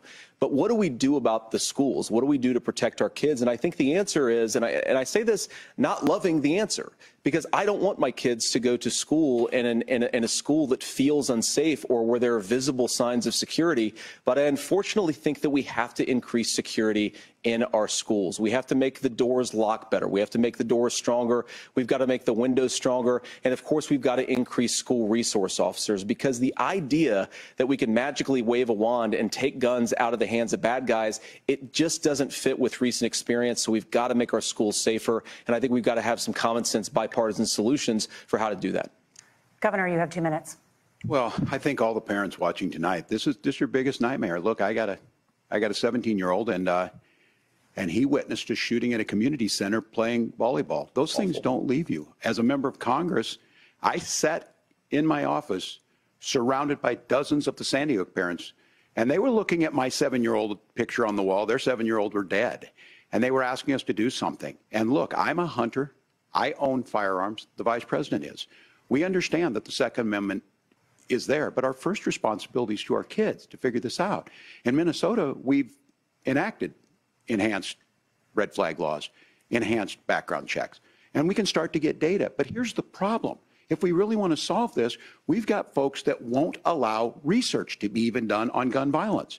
And this idea that we should just live with it, and here's what I do think, that this is a good start to the conversation. I 100% believe that Senator Vance hates it when these kids, it's abhorrent and it breaks your heart. I agree with that. But that's not far enough when we know there are things that worked. I've spent time in Finland and seen some Finnish schools. They don't have this happen, even though they have a high gun ownership rate in the country. There are reasonable things that we can do to make a difference. It's not infringing on your Second Amendment. And the idea to have some of these weapons out there, it just doesn't make any sense. Kamala Harris, as an attorney general, worked on this issue. She knows that it's there. No one's trying to scaremonger and say we're taking your guns, but I ask all of you out there, do you want your schools hardened to look like a fort? Is that what we have to go? When we know there's countries around the world that their children aren't practicing these types of drills. They're being kids. We owe it to them to get a fix. These are things that shouldn't be that difficult. You can still keep your firearms, and we can make a difference. We have to. If you're listening tonight, this breaks your heart. Senator? Tim, first of all, I didn't know that your 17-year-old witnessed a shooting. I'm sorry about that, and I hope that he's doing okay. Christ have mercy. It is awful. And I appreciate what Tim said, actually, about Finland, because I do think it illustrates some of the frankly, weird differences between our own country's gun violence problem and Finland. Is, okay, first of all, we have way higher rates of mental health abuse or mental health substance abuse. We have way higher rates of depression, way higher rates of anxiety. We unfortunately have a mental health crisis in this country that I really do think that we need to get to the root causes of, because I don't think it's the whole reason why we have such a bad gun violence problem, but I do think it's a big piece of it. Another driver of the gun violence epidemic, especially that affecting our kids, it doesn't earn as many headlines, but is the terrible gun violence problem in a lot of our big cities. And this is why we have to empower law enforcement to arrest the bad guys, put them away, and take gun offenders off the streets. I think there's a whole host of things that we can do here, but I do think at our schools we've got to talk about more security. Senator, thank you. Governor, you previously opposed an assault weapons ban, but only later in your political career did you change your position. Why? Yeah, I sat in that office with those Sandy Hook parents. I've become friends with school shooters. I've seen it. Look, the NRA, I was an NRA guy for a long time. They used to teach gun safety. I'm of an age where my shotgun was in my car so I could pheasant hunt after football practice. That's not where we live today. And several things I want to mention on this is talking about cities and where it's at. The number one where the most firearm deaths happen in Minnesota are rural suicides. And we have an epidemic of children getting guns and shooting themselves. And so we have, and we should look at all of the issues, making sure folks have health care and all that, but I want to be very careful. This idea of stigmatizing mental health, just because you have a mental health issue doesn't mean you're violent. And I think what we end up doing is we start looking for a scapegoat. Sometimes it just is the guns. It's just the guns, and there are things that you can do about it. But I do think that this is one, and I think this is a healthy conversation. I think there's a capacity to find solutions on this that work, protect Second Amendment, protect our children. That's our priority. Gentlemen. This is how AI optimizes my schedule. This meeting got canceled. Hooray! We didn't really want to go anyways, but now I have a free afternoon. Gentlemen, thank you. Margaret? Thank you, Nora. Well, that was awesome. Okay, again, YouTube, if you would like to sponsor this show, so we do not have to listen to the commercials, that would be wonderful. But, and I've watched this clip, I watched it live, and of course, I've watched it now back a few times, and I take notes every time I watch it. And I hope that it gives an adequate portrayal of both candidates so no one feels like we're skewing it more one way or the other. But I do think that Walz is such an interesting pick for vice president. He's, I think, a very good man who comes from a lot of the background that many Americans have come from. Our generation, I would say like mine and Jen's, our parents or grandparents served in the military. We probably come from someone who carried weapons or had weapons in the home at some point. But now, of course, you look at either my generation or the Gen Z generation, and you don't see a lot of people serving in the military or serving in law enforcement. So there is this huge change in the shift of weapons or guns, the familiarity, the responsibility of them. And it was interesting to me, and correct me if I'm wrong, but what I heard in the dialogue, if you can call it that, for the debate was J.D. Vance's, and this is not a smear campaign. This is not meant to be, anything. Okay, this is exactly just, these are my opinions from what I gather from both candidates. All right. J.D. Vance says he wants more locks, more fences, and more resource officers as his solution to the gun violence at schools, because you can't take guns out of the hands of people who are going to commit crime. And then Walz came in and rebutted in his segment, talking about red flag laws, which we will be covering on this podcast.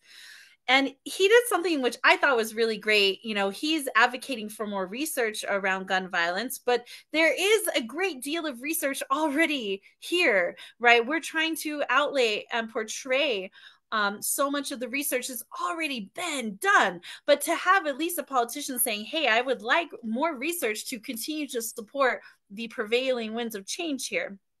And he says, Tim Walz says, we don't just live with it, right? And then he says, we know there are things that work, and he brought up Finland, right? Laura's here. She's brought up other countries as well where we see changes. And Walz asks, you know, do we really want schools to be hardened to look like a fort? Is that the solution? Jailing children at school, essentially, and then Vance, you know, he comes in right away and he says, Christ have mercy. First of all, I grew up in the church. Full disclosure, I have a very good relationship with God and a very good understanding of the church. All right. I don't believe that God points his finger and says, execute all these kids.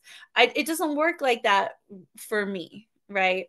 And so to ask God for mercy is like blaming God almost for what's happening. And God has nothing to do with this. This is free choice, the will of human beings to kill other human beings. And God has nothing to do with it. God is the first to cry, in my opinion, in all of these situations. And so to bring God in immediately as your rebuttal, I thought was really tacky and distasteful, especially for those of us who have really deep roots within the church and our belief system. But we don't blame God for what's happening. God is not the scapegoat for man. And Vance said there's frankly weird differences. He calls it weird differences between the US and other countries. I don't think there's anything weird about the differences. I think it's very straight in your face and factual. You know, it's like how they're saying that. Anyway, well, I won't go into Marissa, other things. He's trying to rebrand weird. Remember, they've been tagged as weird, so he's trying to he's rebranding not related weird. To that's what I read in the comment, and I read into it like a hands up kind of thing, like, "Oh, Christ have mercy," meaning what can we do? What can we do? Just add some doors? Yeah, it was. And you know, like he talks dismissiveness.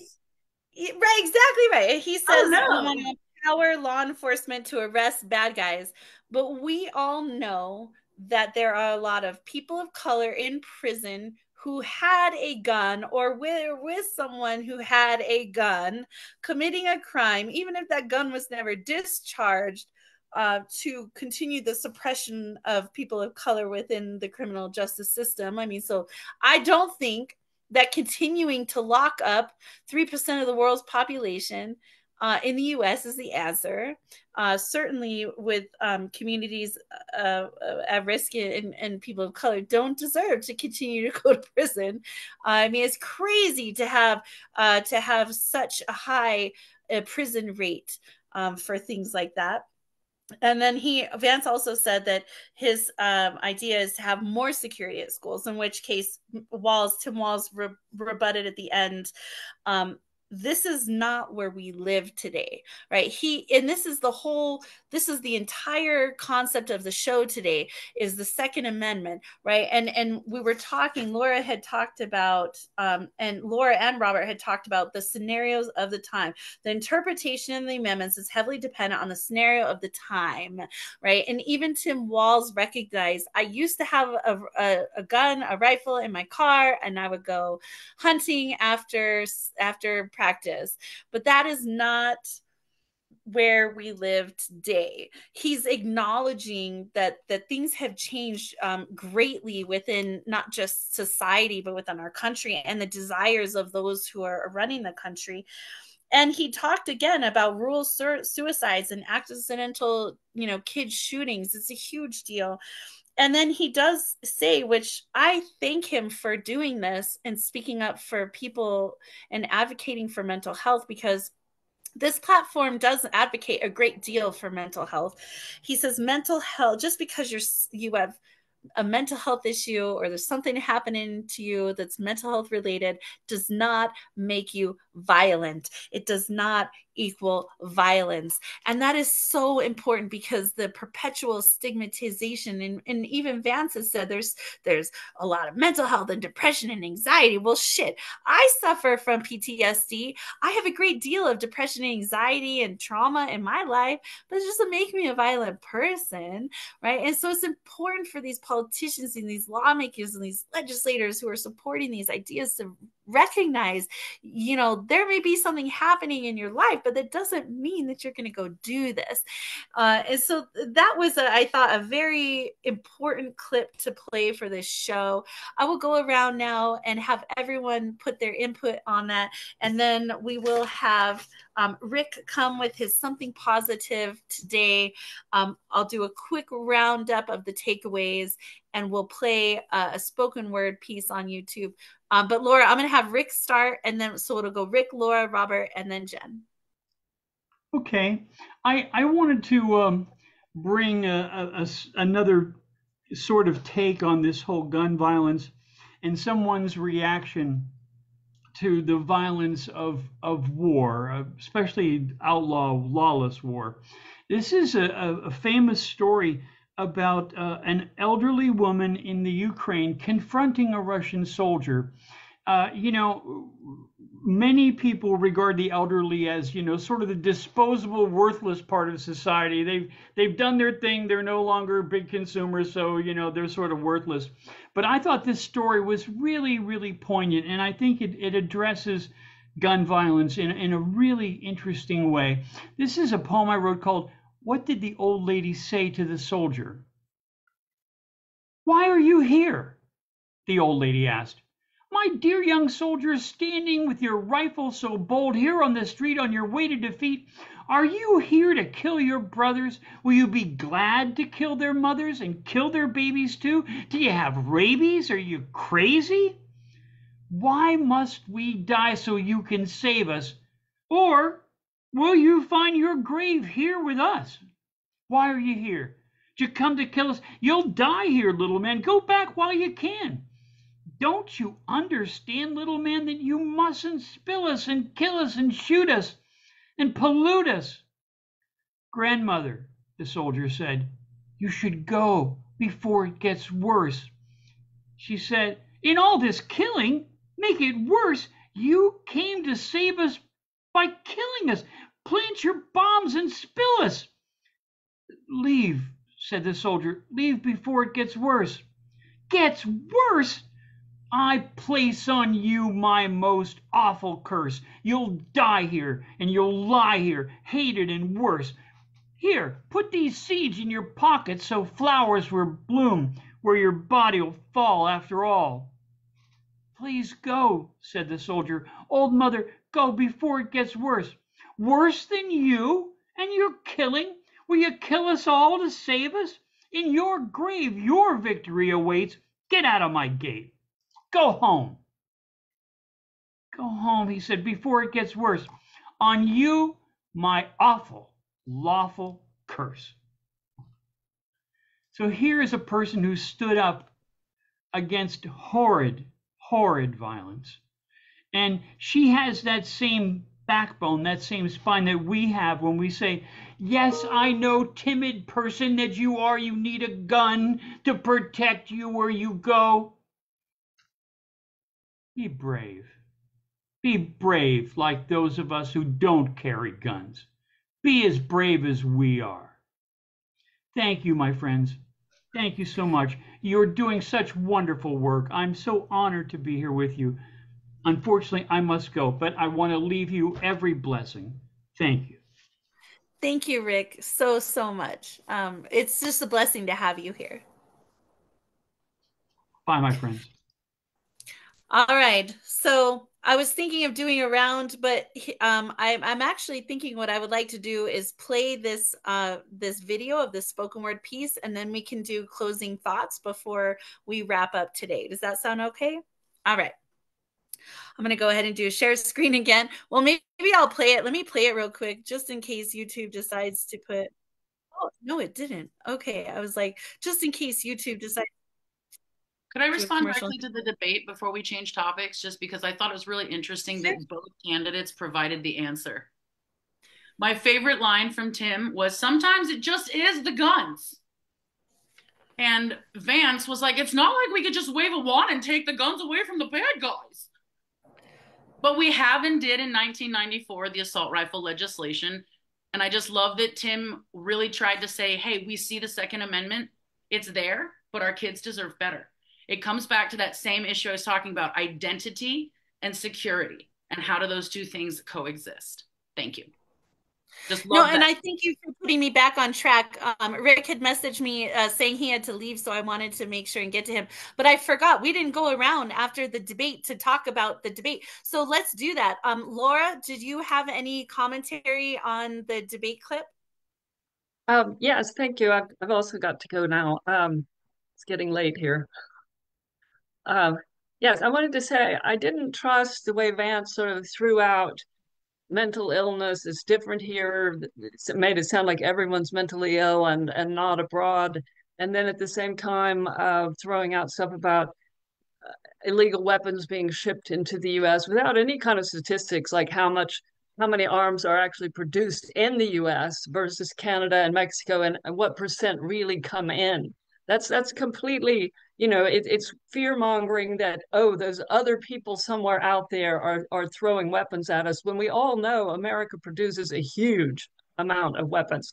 And Vance, if you tighten gun laws in some way, you reduce gun violence, deaths, and injuries, you save money for the American taxpayer, and you can put that into education, which makes our youth more educated. It makes them mentally healthier. If everything's going better for them, they'll have more opportunities.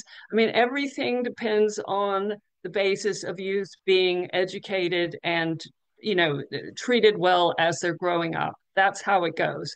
And if the schools can help, instead of just spending all their time defending against guns, I mean, this makes every school into some sort of a war zone, is what they're suggesting. Also, about his illegal weapons throwing out of, sort of blaming that all these weapons are coming in. I don't trust that. In the past, I've read articles about Mexico putting up huge billboards that showed all these crunched up guns that were from America that came into the Mexico, and it said, "We don't want your guns. No more guns." And I just found this statistic from the Stockholm International Peace Research Institute that the U.S. is the world's largest arms exporter, responsible for 41.7% of international arms sales between 2019 and 2023. The U.S. is a huge, wealthy country that produces a lot of weapons. I don't believe anybody else produces as much. And so thank you so much. This has been an incredibly interesting and helpful discussion, Marissa and all. I thank you so much, Laura, for coming and participating and being part of the podcast. I hope you come watch the end of the show back later so you can see this the spoken word piece I'm going to play as we close today. Robert, would you like to comment on the vice presidential debate that we had played? I have one comment. I was very encouraged by Walz's using the word research. Originally in the 1980s, I was going to work as a psychologist, and I was trained as a researcher. As early as the 1980s, the earliest psychological scale, which was being researched to see whether it could predict somebody who would commit a violent act but had no history, was the Minnesota Multiphasic Personality, and the scale is called Over-Controlled Hostility. I just want to read what it says about that scale today. It says, for individuals who are not psychopathic, borderline, or psychotic, OH is not predictive of assaultive behaviors, but the rigid control of aggressive impulses. So the potential value of that scale is that if it could be shown that it could predict aggressive behavior, it could be used as part of the application for a firearm.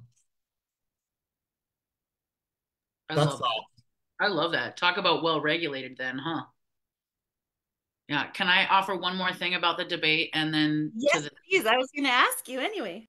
Yeah, like I loved it. I grew up doing debate. It was my sport in high school. This was a fairly decent showing because Vance did the three things, try to make it about bad guns and bad people, and then talk, let's just add more security. The answer is more guns and more good people. And so I found it interesting. Waltz was able to counter each one of them and talk about Kamala's history as a prosecutor, was able to respond directly to the notion that mental health is somehow responsible for this crisis instead of the general availability of lethal weapons. And then just the idea that it was an urban issue. There's an urban crime. Black on black violence is what he wants to, dog whistle away on that. And I really appreciated that Waltz wanted to acknowledge the Second Amendment exists. We have spent this podcast talking about what does it mean to be well regulated, which is where that assault rifle magic wand used to exist in 1994. Oh no, how do we get the guns away from the bad guys? We make them fucking illegal. Easy. And that was great that Vance accidentally said that and told on himself the whole time. I loved that. And that sometimes it is just the guns, just how many and how available. Laura brought it up, and I wanted, if it hadn't been read, to acknowledge what Linda, the other participant, left on, because it was a perfect quote. If the only firearms available were 18th century muskets, it's doubtful that mass shootings would be the social problem they are today. So what is well regulated and what arms are we allowed to bear is what the Second Amendment has had us talking about in relation to our own identity and security issues as Americans. And the last thing I want to say is that we need to be asking, what about the right to bear armor? That is the solution, in my mind, is to build another culture that does not respond to guns with guns. What about that poem now? All right, let's go. So we're going to go into, this is a poem titled The Wrong Side of History, Gun Violence. It's time to talk about it. The person who's reading it or the account on YouTube is I as in Igloo, N as in Nancy, dash Q as in Queen, IN dash Q is the handle. They have roughly 12,000 subscribers, but I don't know anything about them. But it is a wonderful poem, and it really struck me. And so I'm going to go ahead and do a share screen here, mute myself, and we'll go into this piece, and then we'll come back and we'll do a quick little chit chat since it's just a couple of us here today. Hang on.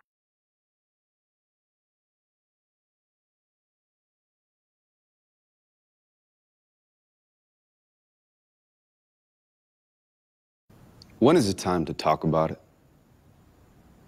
After Sandy Hook, when 26 lives were took, the politicians shook their heads and said we shouldn't talk about it. Our nation grieved.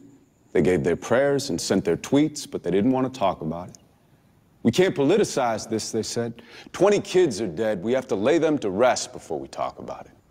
Like it was honoring their deaths more to once again ignore the very reasons, but we didn't want to talk about it. And you could take the rhetoric and switch the tragedy. I couldn't tell the difference, which is obvious insanity, but I was just as culpable for what I didn't do or say, because honestly, it hurt too much. I didn't want to talk about it. Well, now I want to talk about it.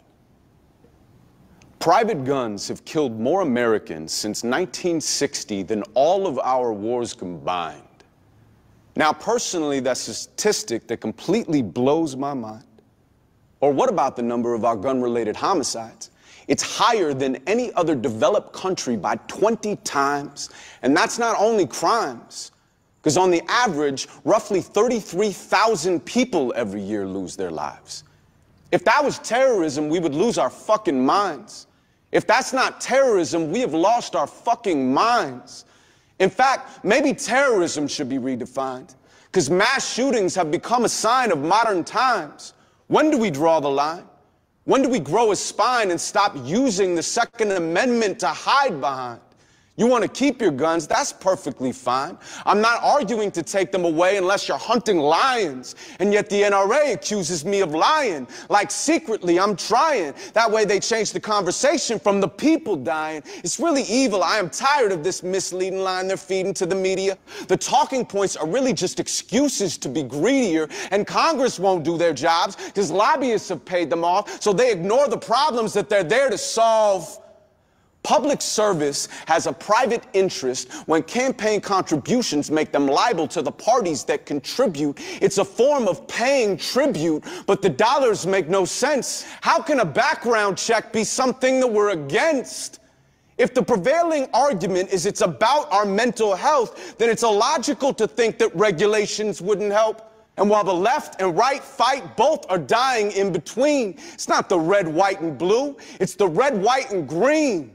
I can't take an open water bottle on a plane, but I can walk around Nevada with an AR-15. Can't you hear the children scream? Can't you hear the children scream? Can't you hear the children? Can't you hear them? Can't you hear them scream? You're on the wrong side of history. There is no in-between. When you look back in 20 years, tell me who you want to be. Can't you hear the children? Can't you hear them? Can't you hear them scream? It echoes through the halls of schools that were replaced by crime scenes. Can't you see the children? Can't you see them? Can't you see them bleed? Can't you see their parents seeing them in each and every dream? When the news vans have left and they're left with quiet streets and private grief, but they can't leave, they can't leave, they can't leave. So they count the seconds, minutes, hours, days, and nights and weeks, dealing with a pain so deep that it's awake inside of sleep. It's in their bones and in their smiles and in their hair and in their speech. And in the morning, they remember tears streaming down their cheeks, chest heaving from the morning. It's impossible to breathe. And at that point, it doesn't matter what you once believed. We have let a special interest hold us hostage over greed, but it's in our hands, so why are we the ones that have to freeze? Don't move anything. Don't say anything. Don't do anything. Don't change anything.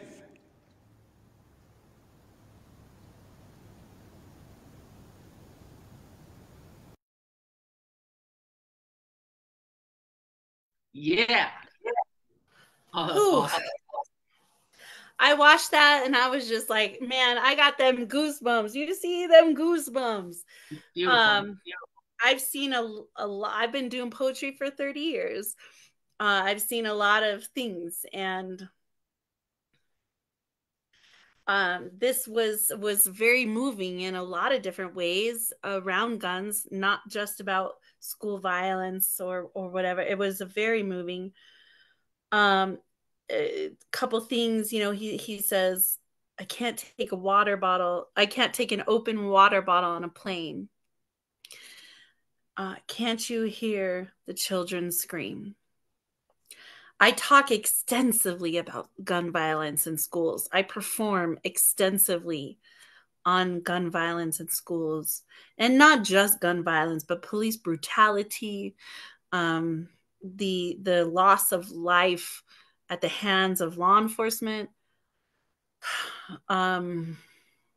Just it's crazy to me that, you know, we have to have this podcast at all, that we got to be here talking about this, but that performer, that poet, that spoken word artist, again, I'll tell you, you can find it. It's titled The Wrong Side of History, Gun Violence It's Time to Talk About by INQ, which I assume is ink.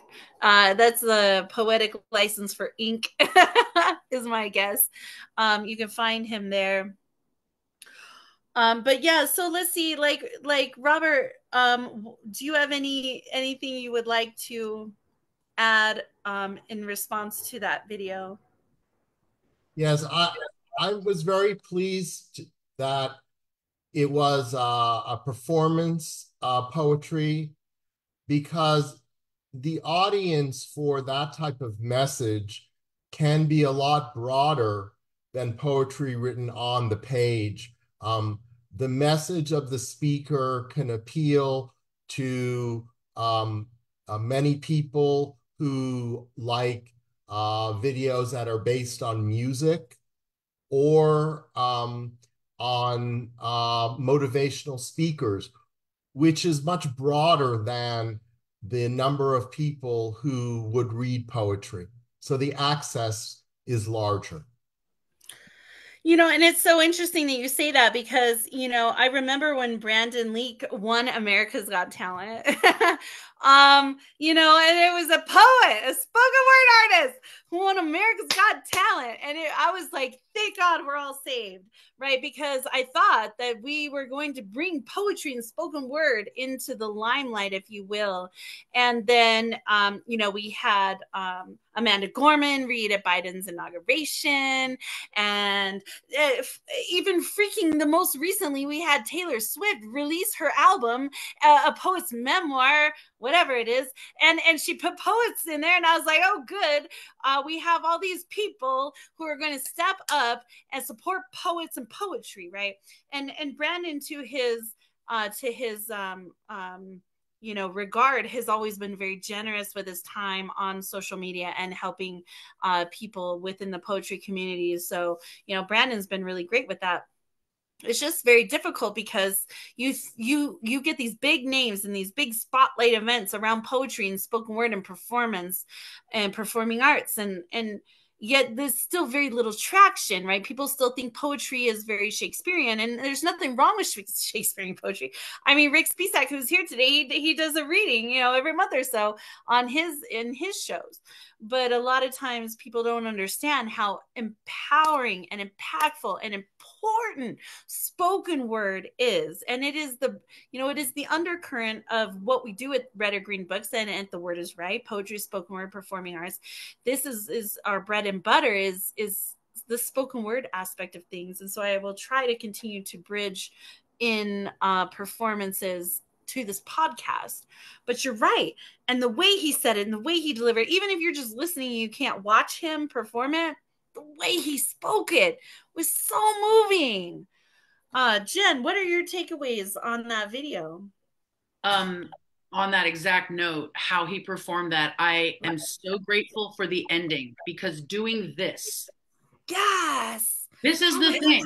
This is the thing. This is everything. It's that gesture that when a gun is pointed at you, what can you do? What will you do? Do you have your own? How do you respond? That right there, he put every audience member that watched that in the exact heart-stopping position of having a gun pointed at them. And that is what the people who've never had it done to them but own them fail to understand. It's the thing that people who are trained, what do you do when that happens to you? See, there are plenty of people with training to shoot a weapon. Not a lot of people have training what to do when it's pointed at you. Not even law enforcement or military have enough good training on that. And for him to go freeze and recognize and acknowledge not only police violence and the inaction of Congress, but to put everyone in the real terror position. What do we do when there is a arm being bared at us? Well, I'm working on the armor, because there's not a lot of answer. You can't even draw another weapon fast. So I just love the way that ended. I love that he put us in that position to really consider our responses to bearing arms, having them or having them pointed at us. It was brilliant. And I do want to acknowledge the fact that I understand I'm a white woman in America. I understand that when I get pulled over by police is a totally different scenario. And I understand that when I'm raising young, white, attractive girls in this life, that they are going to have to respond at a traffic stop very differently than a lot of other people of color would have to respond. And I get that, and I want to acknowledge that privilege, and I want to just say that I understand that.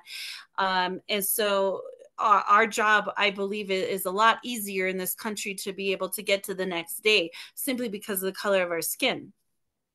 And that is the prevailing 400 years of freedom we're fighting for here. And those are other things, though, babe. Just one facet, because those same women who are safe in a traffic stop are absolutely a risk in the home with a gun. And we will talk, you know, we have all these wonderful episodes coming up, you know, where we're shingling like one on top of another on top of another. We're really building this podcast, and it is very, very true. The number one cause of death for women is partner homicide, especially when we're trying to leave relationships. And as a survivor of domestic violence myself, I definitely understand how that works. And guns play a huge role in the way women find an exodus from those types of situations. But it's been a wonderful show, though. Yeah, thank you for that poem, though. Like that, what do you do when you have arms to bear or when they're born at you is the entire American problem.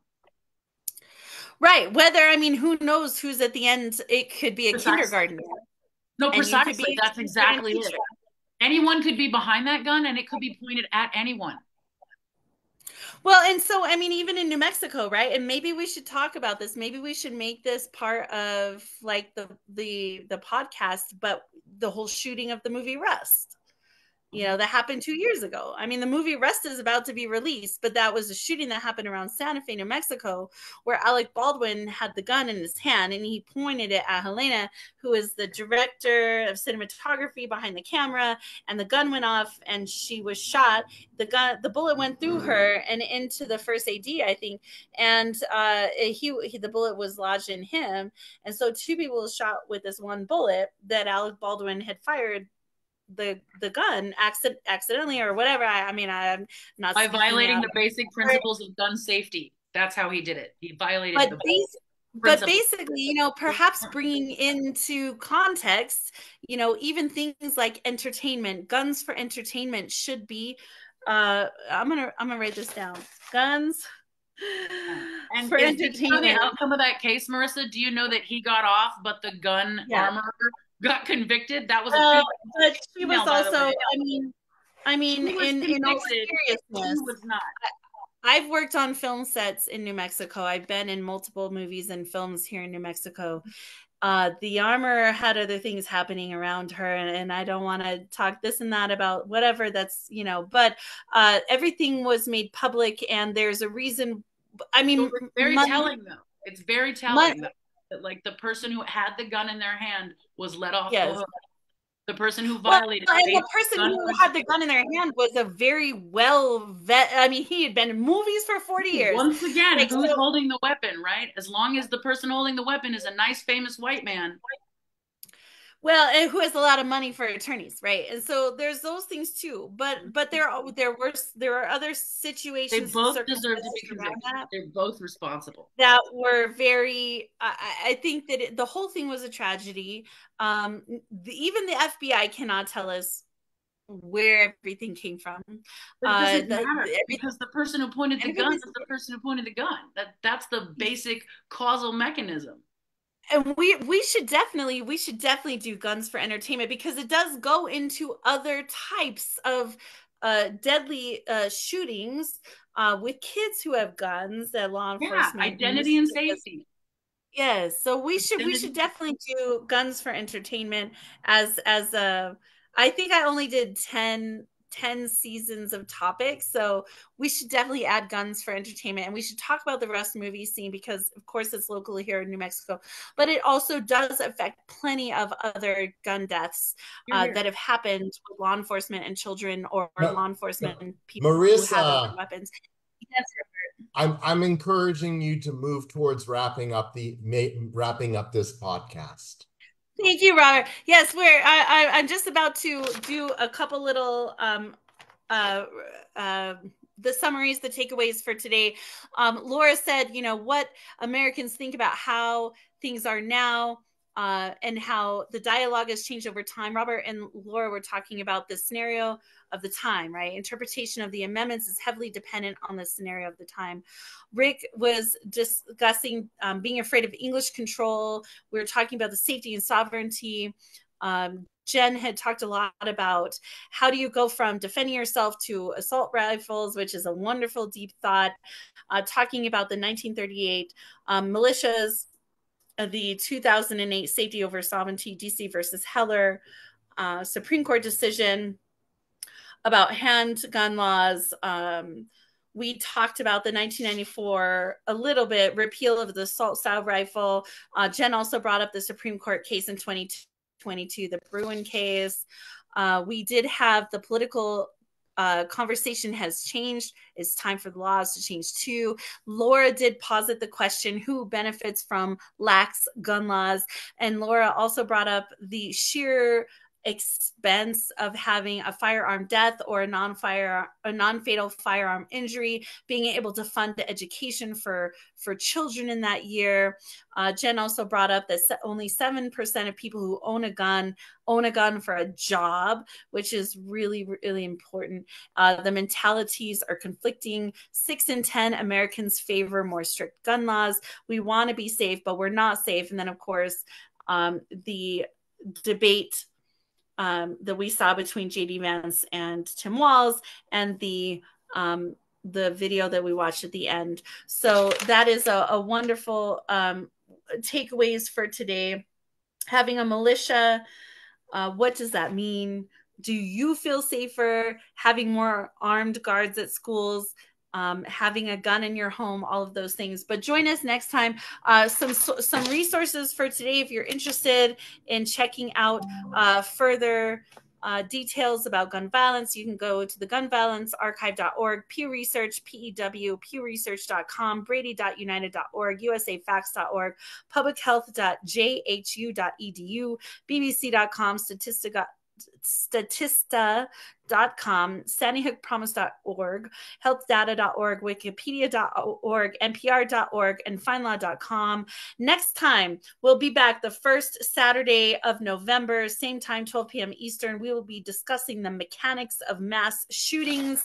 We have a sign up for that. If you're interested in signing up to be part of that show, reach out to me here at Red or Green Books, Marissa at redorgreenbooks.com, or you can reach out to us on the website, Red, READ. Please like, share, subscribe, follow everywhere so that we can continue to push these messages through. This video will be available currently when I stop it on the Red or Green Books Facebook page. It will be uploaded to our YouTube channel.